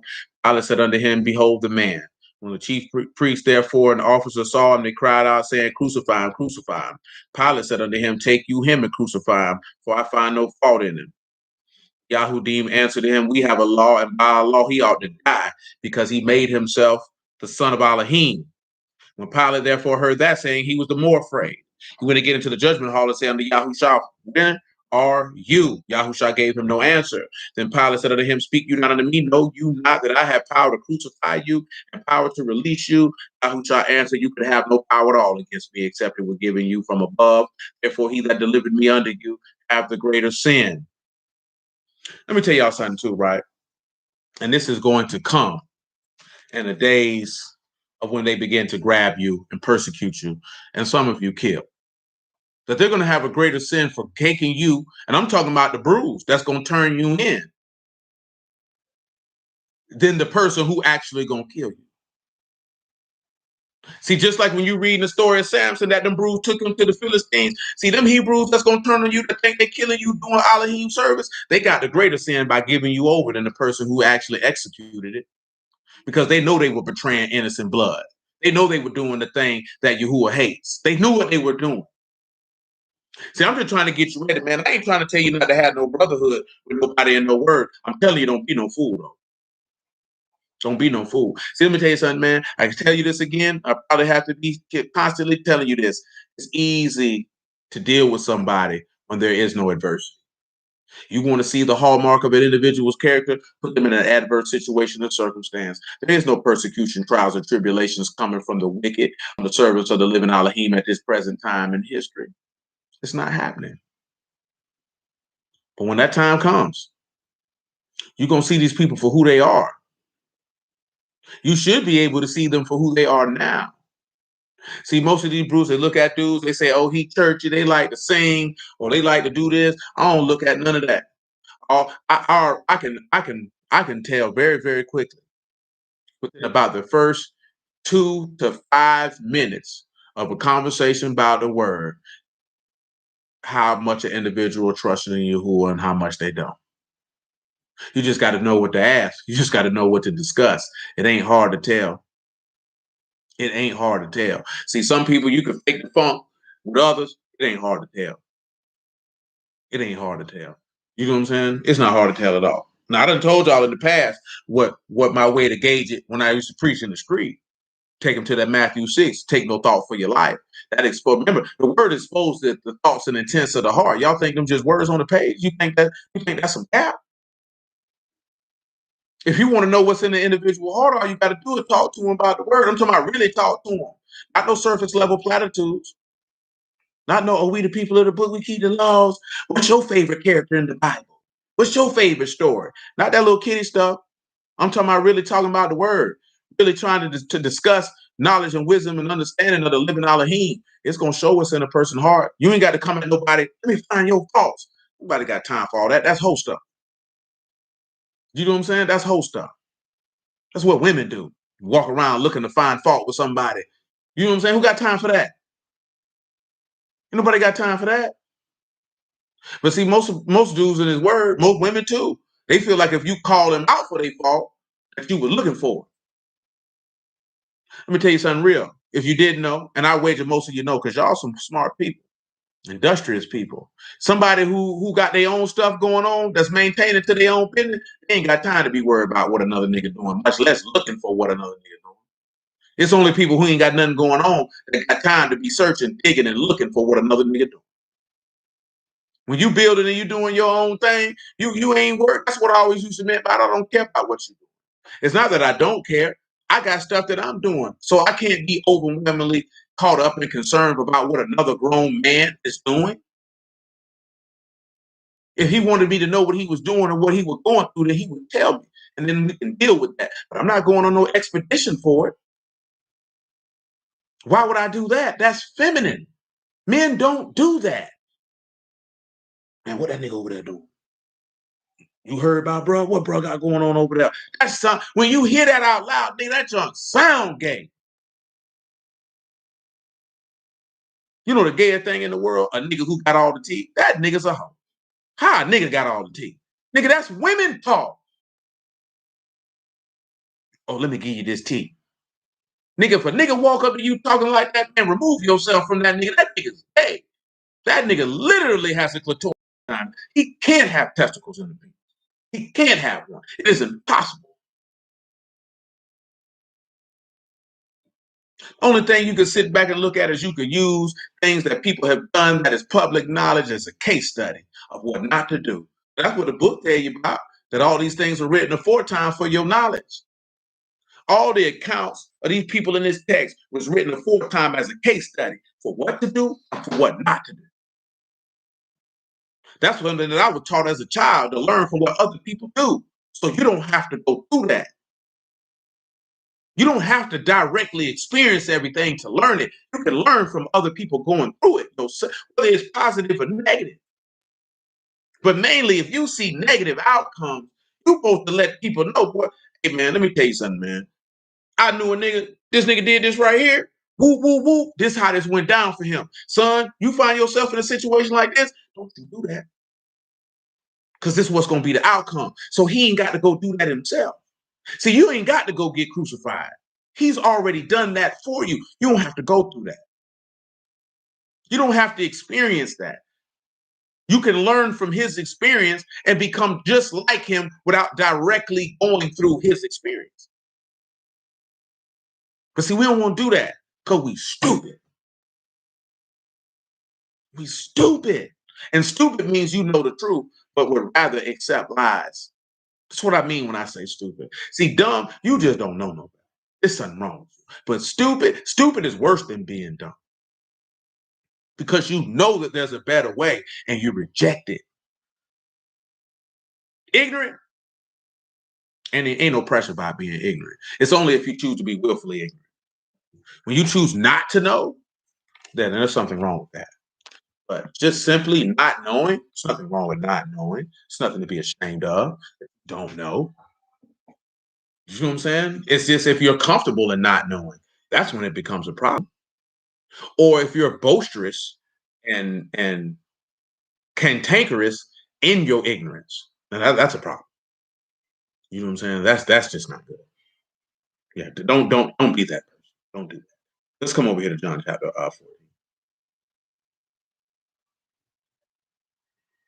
14 and 15. Just real out here, man. It ain't gonna do nothing but get realer. It ain't gonna do nothing but get realer. But by the grace of Yahushua, man, we're gonna get through it easily. He's a faithful Alahym. Of that you can be assured. If you love me, keep my commandments, and I will pray, Abba, and he shall give you another comforter that he may abide with you forever. Remember what it said in Ecclesiastes, that they did not have a comforter. They had no one to comfort them and to console them. This goes back, and I'm going to go ahead and say right. Even the Ruach of truth, whom the world cannot receive, because to see him not neither know him, but you know him, for he dwell with you, and he shall be in you.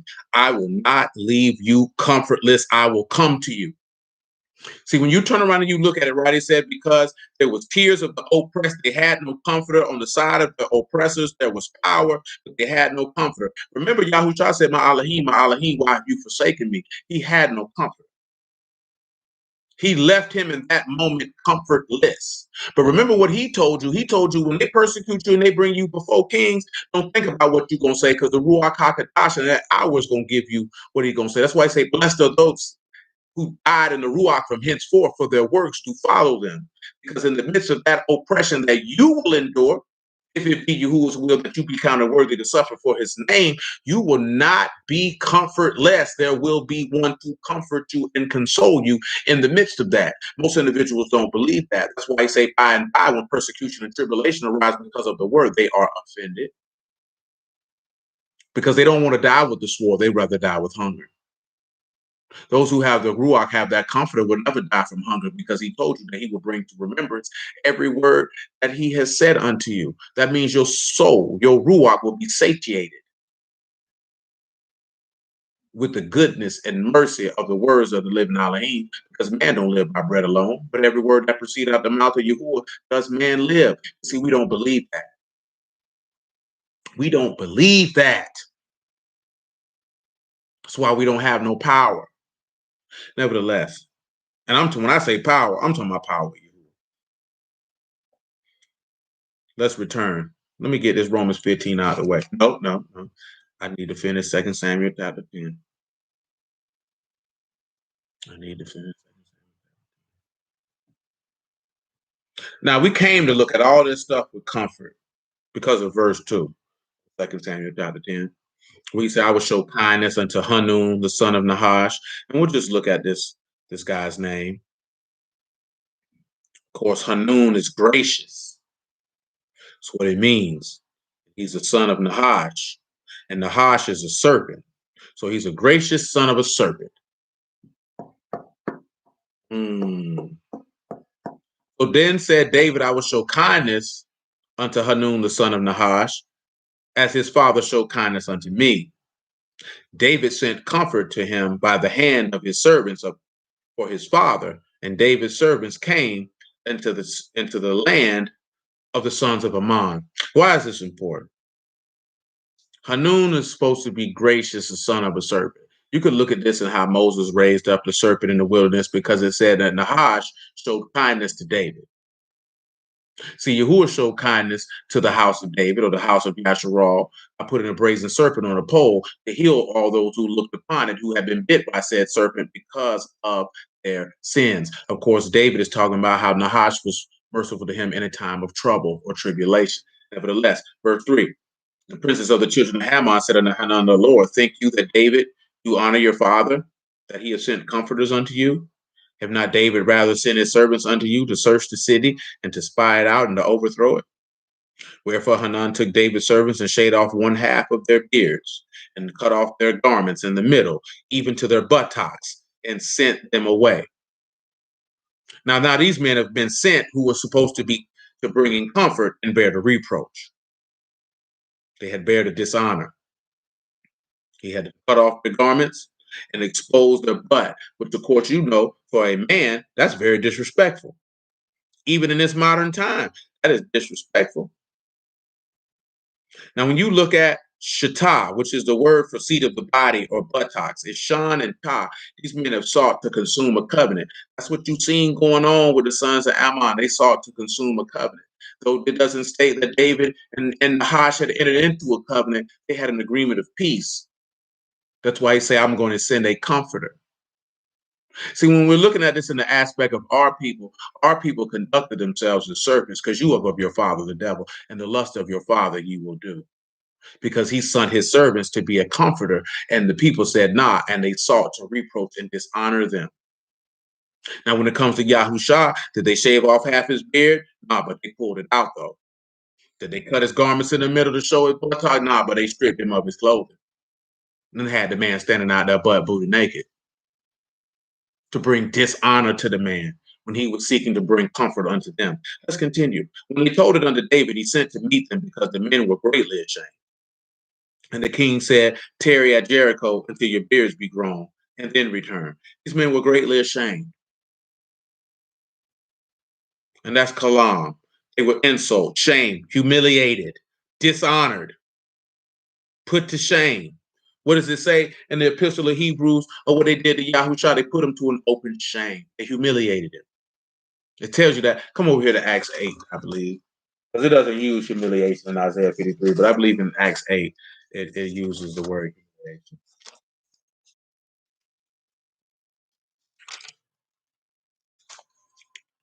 It does.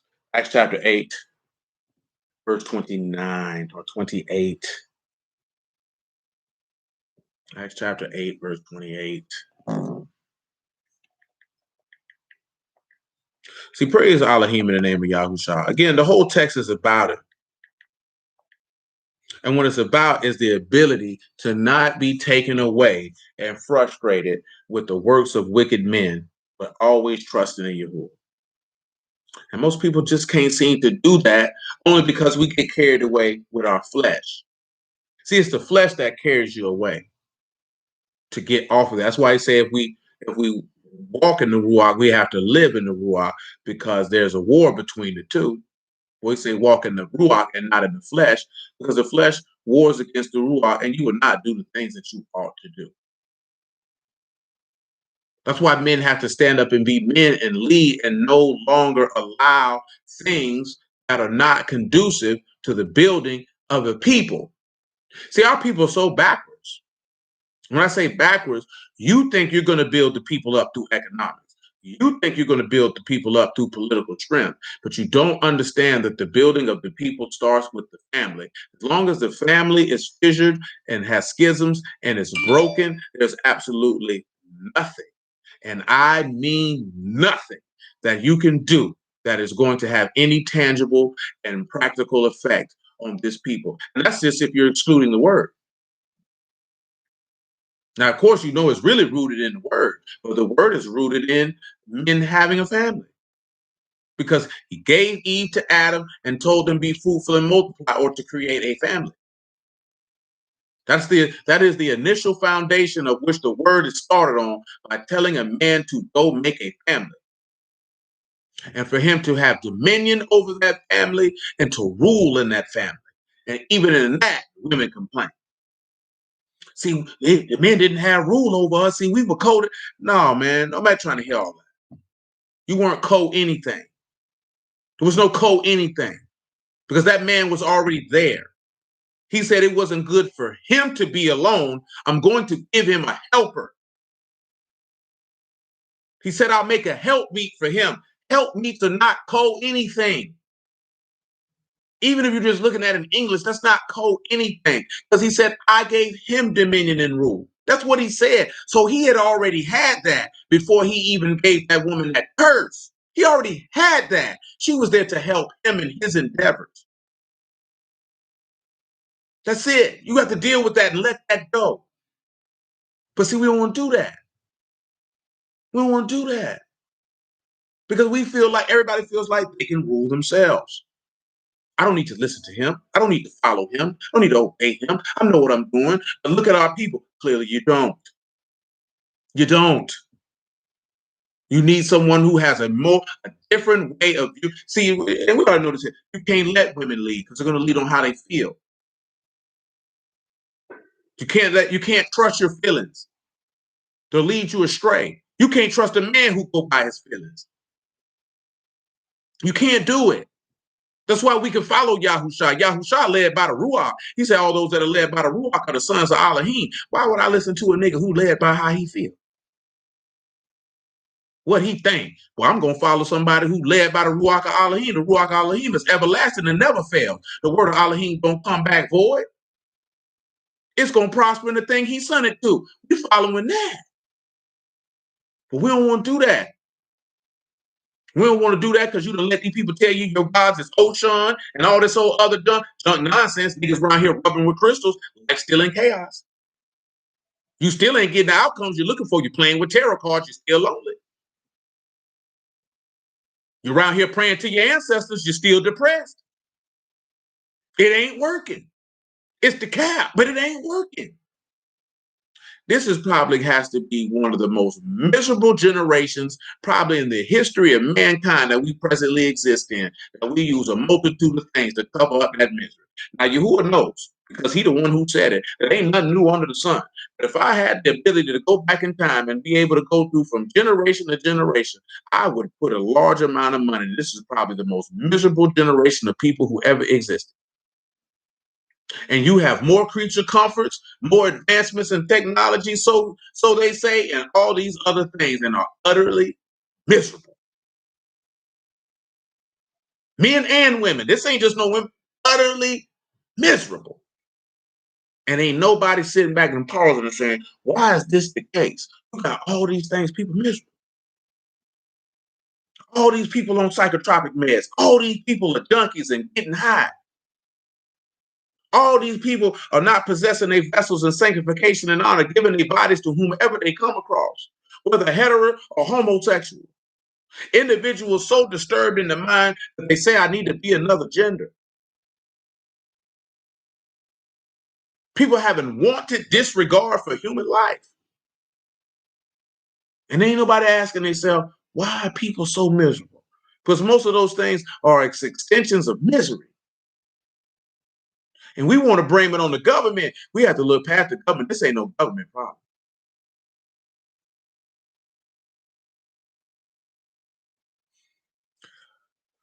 Well, see that would take more context there, baby, to understand uh your perspective. Because sometimes women feel like they need to take things over, and it's really your own rebelliousness and not necessarily the lack of an individual's ability to direct and guide. Because sometimes a lot of women say, well, he ain't guiding and directing how I want him to do it, so I have to do it. So, no, that's not the case. You know what I'm saying? So, I would need more context in there to say if that was right or wrong in your case. Enough information to go on.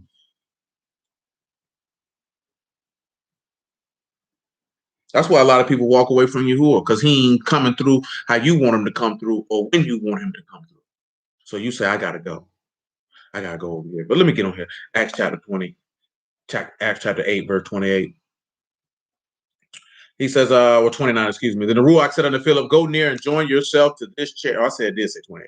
And was returned. Well, I gotta read 27 because that's just gonna leave a whole lot of context out. He arose and went, and behold, a man of Ethiopia, a eunuch of great authority under Candace, queen of the Ethiopians, who had charge of all her treasure, and had come to Jerusalem for to worship, and was returning and sitting in his chariot, and read Isaiah the prophet. Then the Ruach said unto Philip, go near and join yourself to this chariot. Philip ran thither to him and heard him read the prophet Isaiah, and said, understand you what you read? He said, how can I, except some man should guide me? And he desired that Philip would come up and sit with him. Now, this is one of the things we want to point out.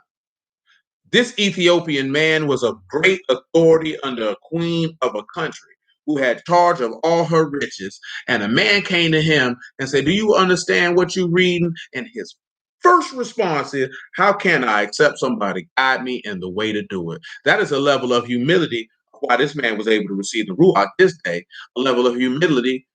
You know, if you go to the average brew right now and you see them right this here, and you ask them that there, see the Ruach, my teacher, brother. I don't need no man to guide me in the understanding the text. That nigga's a jackass. Just with coming with that initial response, let it be known that Yahuwah could not be dwelling within you.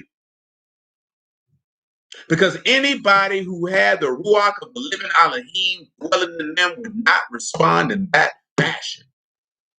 Would not even begin to think or allude that there was nothing that another man could add to him in his pursuit in the race to everlasting salvation, or to being in a natural sense the best version of himself. No man with any sense would respond in that fashion. Only whole niggas do that. Oh, see, brother, I don't need no man. Hey, get your coward behind up out of here, nigga. You sound like your broke, miserable mama, nigga. Why she ain't got no man? Because she don't need nobody to tell her and show her nothing. That's how dumb that sounds. But see, this is the issue. And the issue is a lack of 4 or 5 words that you already know. There is no Aman, there is no Amath, there is no Amuna, there is no Batak, there is no none of that. Meaning there is no faith, no confidence in the living Alahym, therefore there is no comfort. See, you can't get comfort when you don't have trust.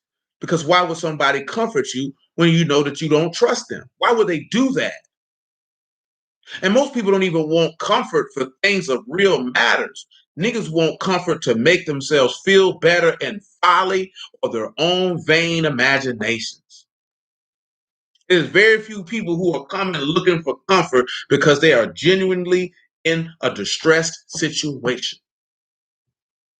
Most people are genuinely looking for comfort to validate their own vain imaginations and selfish endeavors. And as men, you can't do that. You can't do it because it's not beneficial to those under your charge. It's just not. It doesn't benefit you. It doesn't benefit anyone. And we have to stop doing it. We have to stop doing it. Now, I will say this here for you, Sade. You will have to ask yourself, you don't have to put it in here. Why would you even feel in your mind, or think in your mind, I should say, that you would have to take anything over, regardless of what someone was or wasn't doing? And you would have to look at what were you actually taking over? Was it things of substance? Was it things of consequence? Or was it things that were important to you, and then you felt like this person wasn't making it important to them, so therefore you felt like you had to need to take over with something that may have not even been needed to even been focused on. These are the content which you have to look at. But you can answer those with yourself. You're willing, I see you in person. I'll ask you that in person. Verse 32. The place of the scripture he read was this. He was led as a sheep to the slaughter, and like a lamb dumb before his shearer, so he opened not his mouth. In his humiliation, his judgment was taken away. And who shall declare his generation? For his life is taken from the earth. Now, again, look what it said. In his humiliation, his judgment, because he said, right, wrong judgment proceed. And the wicked are over the righteous. But in his humiliation, this man was humiliated. It said those men were greatly ashamed because their beards were shaved off and their buttocks was done. And who did it to them? It was a non-Hebrew who did it. It's the same who did it to the Lord, because you didn't put this man to humiliation with your own hands. You delivered him up to be humiliated. And in the midst of that humiliation, they were humiliated by seeking to bring comfort to a group of people who rejected said comfort. That's no different. Come over here to Romans 15 to finish that off. All that I was dealing with, us springing from dealing with the reproaches of them that reproach you, they fell on me. That man had to take on that dishonor. He had to take on the humiliation you brought on yourself. One of the hardest things to do in life is to admit that you humiliated yourself from your own decisions. That man was humiliated from your decisions. That's why I say when you sit back and you assess the level of love that is executed, it's like, why do you don't want to follow this man? Why do we have such a problem with it? I've seen several women this week ask women, why is submission such a horrible word to you? And all of them kept saying the same things. Oh, men do it wrong, this, that, then the third. See, nah.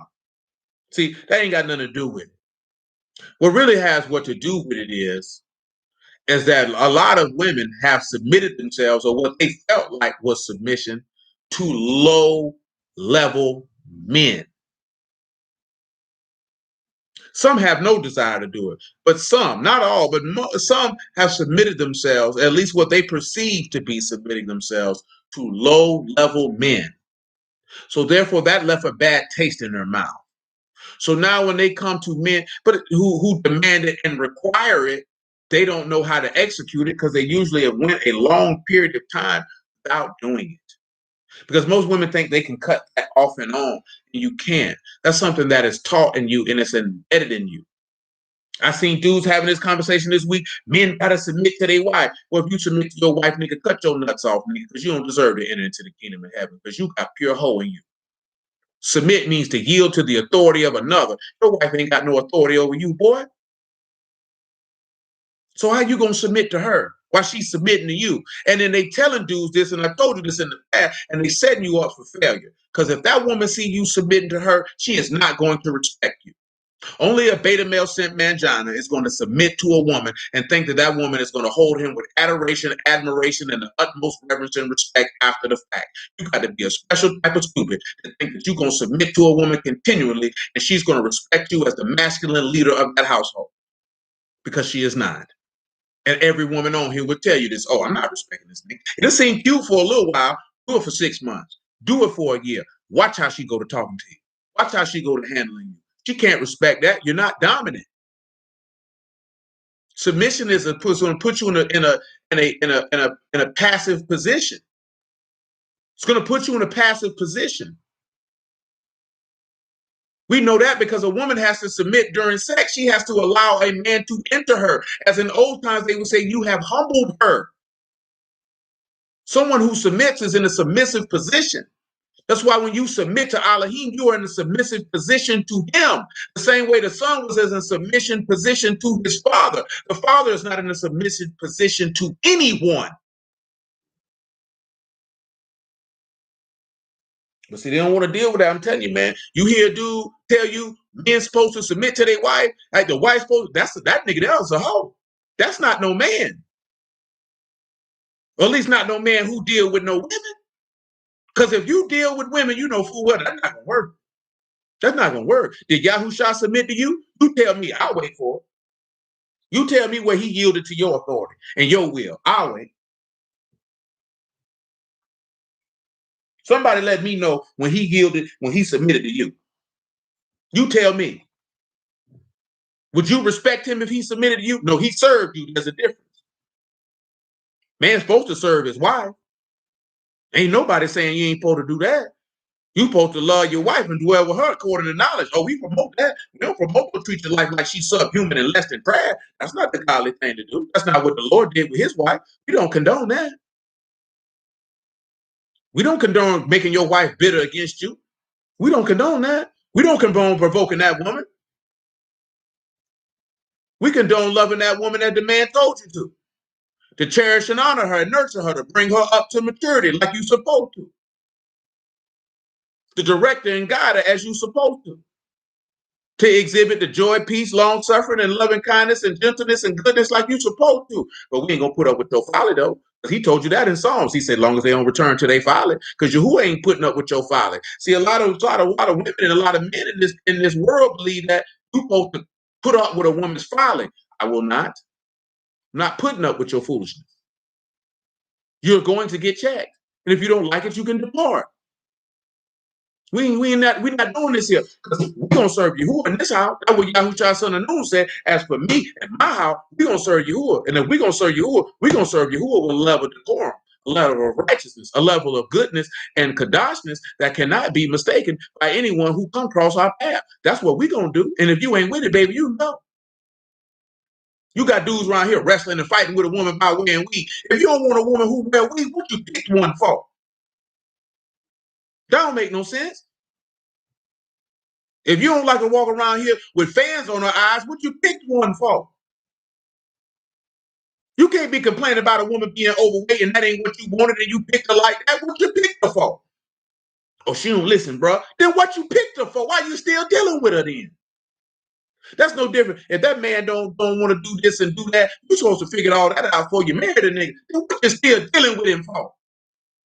Oh, he lazy, he don't want to work, and you still dealing with him? We talking about this other nigga. Be talking about they been with a nigga 3 years, 5 years, 10 years, ain't been married. Why is you still there? You stupid.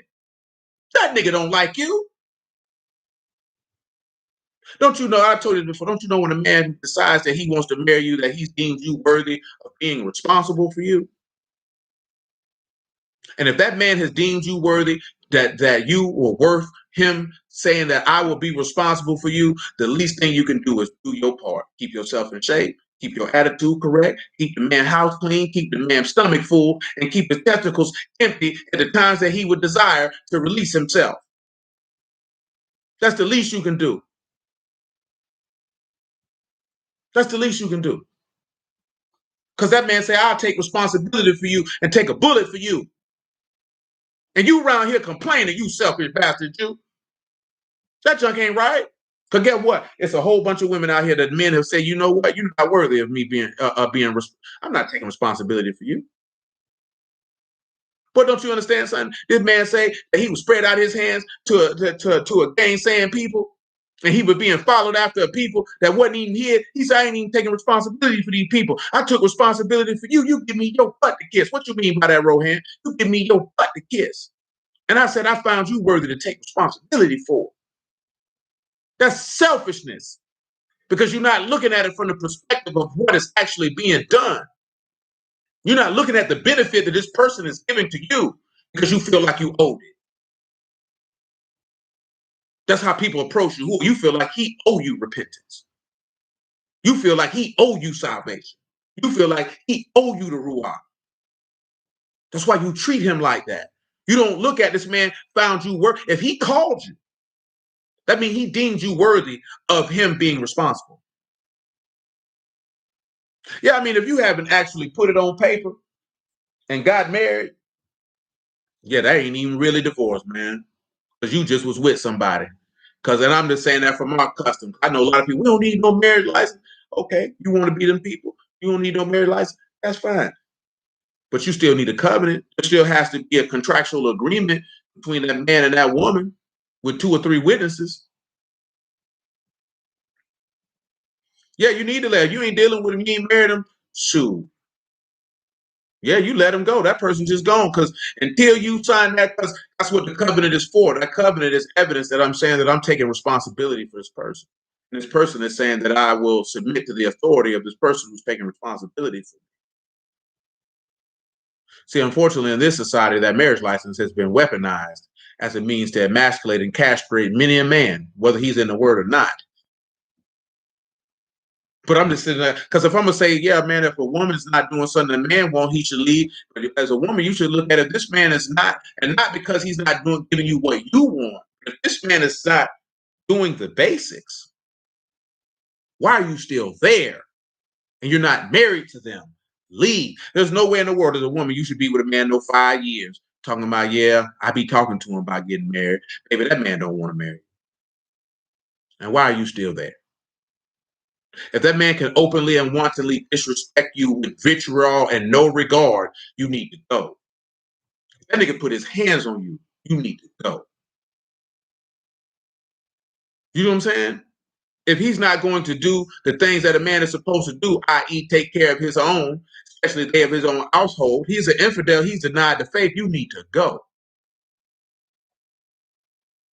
I'm not talking about stuff with your feelings, how you feel. I'm talking about if he's not doing what is lined up for him to do, you need to go. If you're not married to him, why are you there? There's no reason dudes should be with a woman of 10, 15 years. And you sitting there. That's retarded. That is retarded. It makes absolutely no sense. If a dude come and tell you, if I put my penis in you, you and my wife, you need to go. That nigga's evil. He's disagreeable. Because this ain't got nothing to do with getting no marriage license. That's not the way of the Yahoo. That's not the way of Alahym. Definitely not the way of Shamahim. That's not how that goes down. They were contracts written. What you think of, that's all a contract is. That's all a license is. It ain't nothing but a covenant. It's an agreement between 2 parties. That's all it is. See, we done got so smart, we're stupid. Things make stuff deeper than what it is. Romans 15:3. But even Hamashiach pleased not himself, but as it is written, the reproaches of them that reproach you fell on me, for whatsoever things were written aforetime were written for our learning, that we through patience and comfort of the scriptures might have hope. Now the Alahym of patience and consolation grant you to be like-minded, one towards another, according to Mashiach Yahushua, that you may with one mind and one mouth esteem Alahym, even Abba of our Lord Yahushua HaMashiach. See, that's the importance of what the family structure is for. Because he just told you that you were with one mind. He say that this is flesh of my flesh, blood of my blood. Man leave father and mother, join to his wife, and become one flesh. It means that's one mind, and that mind is the mind of the husband. Because he said it's one ruach. He that is joined to the Lord is one ruach. I mean, it's the mind of the husband. It's not the mind of two people. There's no co-captains here. There's no co-submission. It's the mind of the husband. That's why he said he called their name Adam. See, you're supposed to be one in him, rejoicing and joying in the things that bring pleasure to him. And in turn, he's going to reward you. That's also another thing I told you this before. And this is something I was told as a jit. Well, you don't give a woman nothing. You make her earn it. See, you hear these women talking about, that's a red flag right there. It sure is. That means you're not a woman worthy enough for me to deal with. That you feel like that I should just give you things just because you exist. You're not a woman I want. Because any woman who's worth her salt will understand that a man should not hand her anything, that she should extend some manner of benefit to cause him to have a desire to do for her. Who just does not hand you anything. Only thing he handed you was the gift of repentance of which you did not earn, that you may give him the proper respect for something that you violated and broke in the first place. Because Ezekiel 16 goes into that in great detail. He gave you things of which you did not earn and you did not appreciate them. So the word backs up that premise. You don't give people stuff that they don't earn. And we're not talking about earn by keeping laws, because you're supposed to do that anyway. That's your reasonable service. But you think you're supposed to be given something because you exist.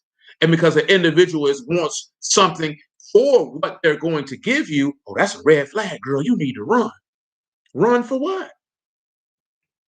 Because 99.9% of the time, A man is going to give a woman a life that she would not be able to get on her own. And if you can look at your life as a woman and know that the things that you presently have and the things that you are presently able to do, that if you were by yourself, would you be doing those things at this stage in your life? You can't sit back and look at it. This man ought to give you that. If you knew that you would not be able to produce that same lifestyle on your own. Can't do it. You cannot produce a lifestyle of everlasting salvation on your own. Yahushua is offering a life that you cannot get on your own. So knowing that he's going to give you a life, meaning you get to dwell in a city where you get to walk on streets that are made of pure gold that look like transparent glass, a city that will come down from heaven, that will never perish, a city that has no need for the light of the sun nor the light of the moon, where everlasting peace and righteousness dwells in it, and you were able to look the Father in his face and not die. That you will have a stone written, with your name in it, that no man will know except he whose name was written in it. That you will rule over the nations with a rod of iron and break them into pieces like a potter's vessel and be given the morning star. That you will overcome the second death, which will have no power over you. You will be able to enter in through the gates of the city and to have right to the tree of life and to drink from the waters of everlasting life. That is a life that you would not be able to provide on your own. And you mean to tell me you can't be at one mind with this man to do the things that he delights in, to serve him, that he may give you the things that you desire? You got to be crazy. You got to be crazy. And you're selfish and you're proud. And that's why he's resisting you, because he resists the proud and he gives favor to those who humble themselves. Returning to Psalm 7. Lady who will be esteemed.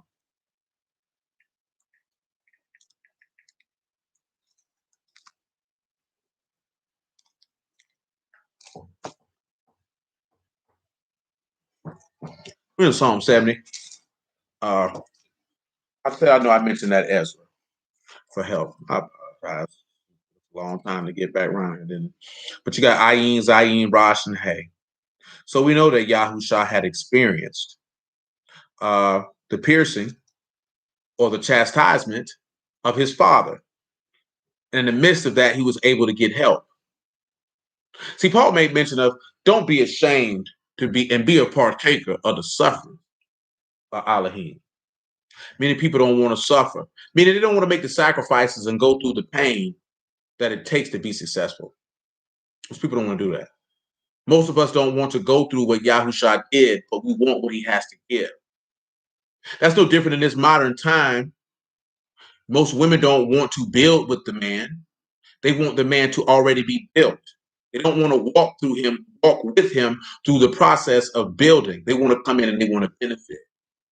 This is the beauty of the word of Alahym. You get the fully built man and get to benefit, but you still got to walk with him regardless. See, you're not like your forefathers who didn't get the fully built man because he hadn't came yet. So they didn't get the fully built man. See, you got the blessing. You got the fully built man, but you still got to walk with it. And see, that's what people get it upset. They don't want to walk with him because they see the full benefit is there.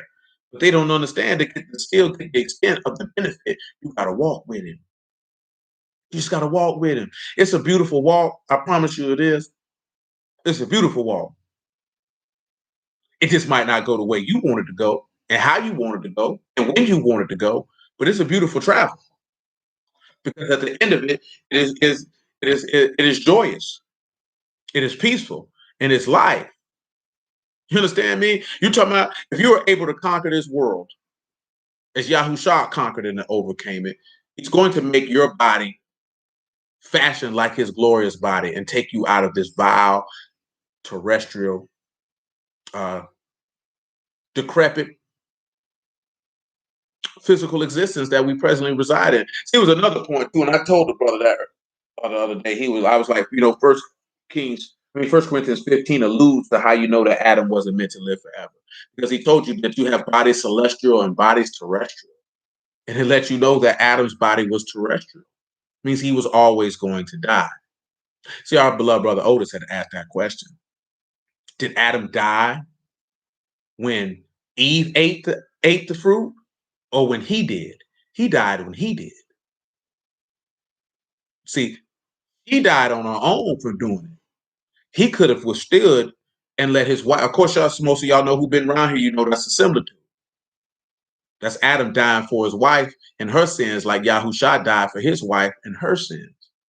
But we see, we get caught up on the minutia that you're missing the point that a man loved his wife enough to die for her when he did not have to. Adam did not have to perish. He chose to. See, again, that's not a force. He chose to die. Yahusha did not have to die for Yasharal. He chose to. That's the level of love that he had. Why wouldn't Adam have that level of love for Eve? She came from him. Why wouldn't he? That's why the text teaches you to love your wife in that fashion, even though she don't come from you. She's of you because you're still flesh of flesh, bone of bone, like those people told David when they approached him in Chronicles and said, man, we're going to follow you. You are kinsman according to the flesh. You flesh of flesh, bone of bone. See, the problem, what has happened in the world is they've, at least with our people, they've caused a division and fissure. And yeah, women like to talk that, that racial stuff in public, but she doesn't see her man as flesh of flesh, bone of bone anymore. She don't see him as that. She sees him as someone separate from her. She doesn't see that she emanates from him. And she doesn't see, contrary to popular belief, that most Black men are yearning for the fact that they want to be with their women and they're not understanding why their women don't want them or why they treat them the way that they treat them. And it causes a lot of young men extreme consternation, extreme frustration and confusion. They don't understand. That's why you have so many proliferation of all these men's channels on the various social media platforms that exist, because young men are not understanding. Specifically, Black men are not understanding. They want to be with their women and the women are rejecting them. They don't understand what is going on. The women are turning around and saying the same thing. Well, they're rejecting us, and nobody's looking at what is causing all this confusion. Because if all this confusion is going on, Satan is in the midst. We know Alahym, Yahuwah is an Alahym of order. He's not an Alahym of confusion, of dysfunction. So that means we're not looking at the root that we don't have a God, clearly. So there's no way that we're going to come together to get out of the confusion. Because once you see that you have a God, you're going to see that you're one from another. So you're going to see her as a part of you. She's going to see you as a part of coming from you. And therefore, you're going to come together and you're going to work as one. But everybody has an agenda. And when you have individual agendas, you can never have a coming together that individuals desire. Because if people have agendas, they're not working for the same goal. That's why most brews ask why we can't come together, why there ain't no unity. Niggas got different agendas. And the agenda is not Yahuwah. People have their own agendas. And when you have that, that is not conducive for a card. I'm telling you that right now. It's not conducive. Everyone who's a card with Alahym have the same agenda: to promote, to exalt, and to magnify him. That's it. When everybody has that mind that I'm here to serve Alahym in the faith of Yahusha, I'm here to live a set-apart lifestyle. I'm here to do everything in my power that my Father in heaven, through the grace of his Son, is magnified and esteemed. Everybody will work together. It's not going to be no problem because there's not going to be any competition. See, I know a lot of brothers feel like, Black people don't want to compete. And on a natural level, I get that. But if you're serving Yahuwah, you have no need to compete. You don't have to compete with these people. He's going to cause you to overtake them simply because he's in control of everything. All you got to do is serve him. You don't have to compete with anyone. That means the servants of Alahym don't need to be competing with each other. We don't have to compete with each other. We can collaborate with each other and everyone can still prosper. See, but again, that's a level of faith. When you look at the text, he tells you, if you do what I say, I make you the head and not the tail. So he's telling you don't have to compete with these people at all. There's no competition because you have a power that they can't deal with. And you're not tapping into it. We don't have to compete with these people. See, we're trying to compete with a natural people when we have a spiritual solution that allows us to overtake these people at any given time. But you don't think it's right. You don't think it's good enough because you want to prove you can do it like them. For what? Why would I want to do that? I don't have to. Does it make sense? Why do niggas like to do stuff the most difficult way possible? I got it out the mud. So what? You wasn't supposed to. You wasn't supposed to. Yasharal ain't never got nothing out the mud. Ever. Everything was handed to you. That's what a real man supposed to do. That's what a real father do. That's what a real husband do. You ain't have to get nothing out the mud. He gave it to you. I took the time to do what I had to do to give it to you, so you ain't have to go through all that. You getting it out the mud now because you dumb. Because you forsook that. You got entitled. You felt that it didn't mean anything to you. Now you got to get it out the mud. You wearing it as a badge of honor to make yourself feel better about being rebellious and disobedient to your God. Nevertheless, it's getting late. Let me get y'all off here. Verse 2 of Psalm 70.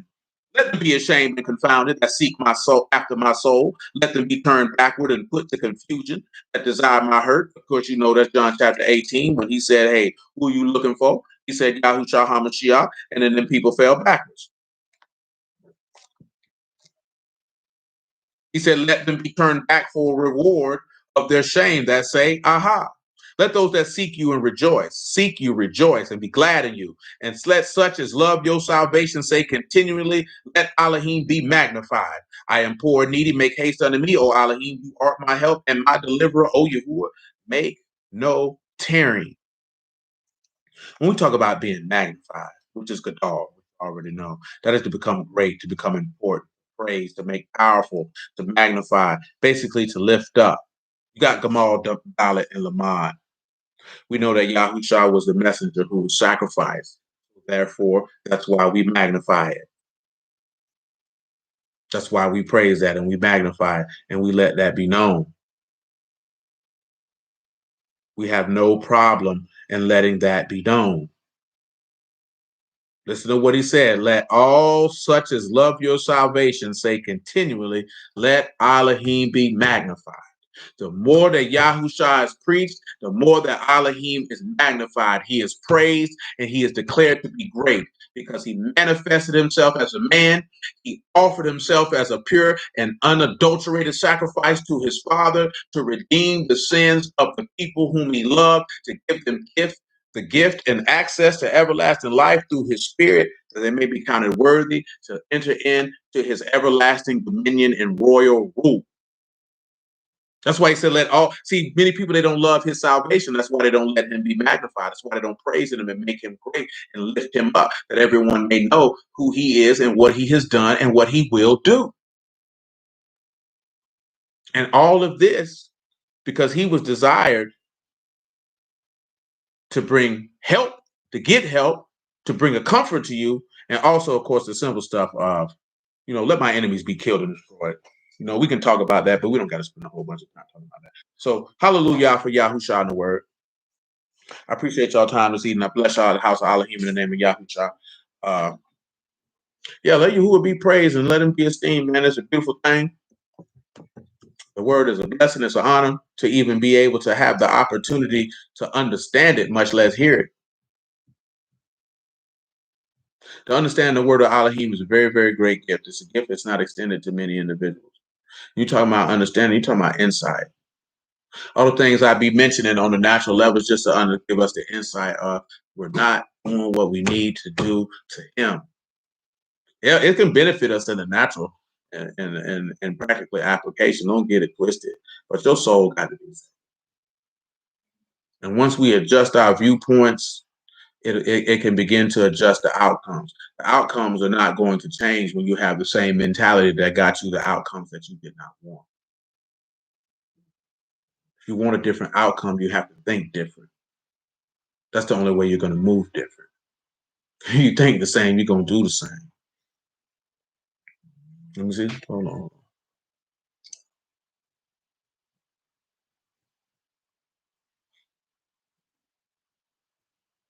Indeed. And unfortunately, that's how a lot of men think that's how you supposed to teach. Or let them go through it itself. Because that's what I did. And it's not no knock to them, because that's probably what they were taught and what they were told. You ain't shown and seen a better way, then you think, shoot, that's the way things are supposed to be done. Unfortunately. But also a lot of that stuff come down to, as we've discussed several times, that we don't have the mind of kings. See, we boast, what's up, king? Are we kings in the Lord? But you don't have the mind of a king, because kings don't beg, for one. Kings don't whine and complain, and they definitely don't beg another man to treat them better. They definitely don't beg another man for his resources. Kings don't do that. At the bare minimum, the king would come with with some type of diplomatic convoy to set some type of terms with another group of people to where they could be adding value to each other to be beneficial to one another. But niggas don't have that type of thought process because they don't think that they need to be useful to anyone in order to extract something from them. You know what I'm saying? Like, if you want somebody to do something, you have to set it up to where, well, this is why. It's the same token. Like I say, man, I was talking to a young woman few months back, and she was like, well, men should take care of other men's children. And I just asked, you know what? Well, what benefit is the man getting from doing that? Her response is, why should he get a benefit? See, that's not somebody understanding a value proposition. You want him to add value, but you don't think that he should get anything back in return for his. It's not even about the aspect of the child, it's about the aspect of the level of selfishness. You don't feel like this person should get a benefit. The question is, why should he get one? That's a bad attitude to have because that means you're not seeking to extend anything to this person, but they should extend to you. And it ain't good. It's just not good. That's why our people don't expand. Because if, okay, you sit back looking at, okay, these white folks do us like this. You could easily go to Hispanic people in a convoy and a group of individuals and say, hey, this is what I have to offer. What do you have to offer so that we can have value to ourselves in order to achieve a specific goal? Because that's all these other people are doing. These people sit down and they don't have to like each other. But you got something I want, I got something you want. We can work together and benefit one another to be able to allow us to achieve our goals. See, y'all walk around here thinking you got to like people to do business with them, to make moves with them. I got to like them. I ain't got to like you. It's better if I do, but I don't have to. Because that's for a business arrangement. But that's neither here nor there. Again, blessings out the house of Alahym in the name of Yahoo Shah, man. Y'all around here, man. Keep it cool, keep it tight, keep your mind right. You know, let Yahuwah be esteemed forever and always. Bless all the house of Alahym in the name of Yahoo. So I appreciate you, love you.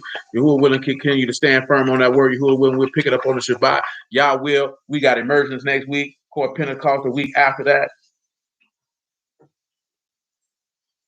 And yeah, man, we'll go from there. So Yahuwah willing to the next one.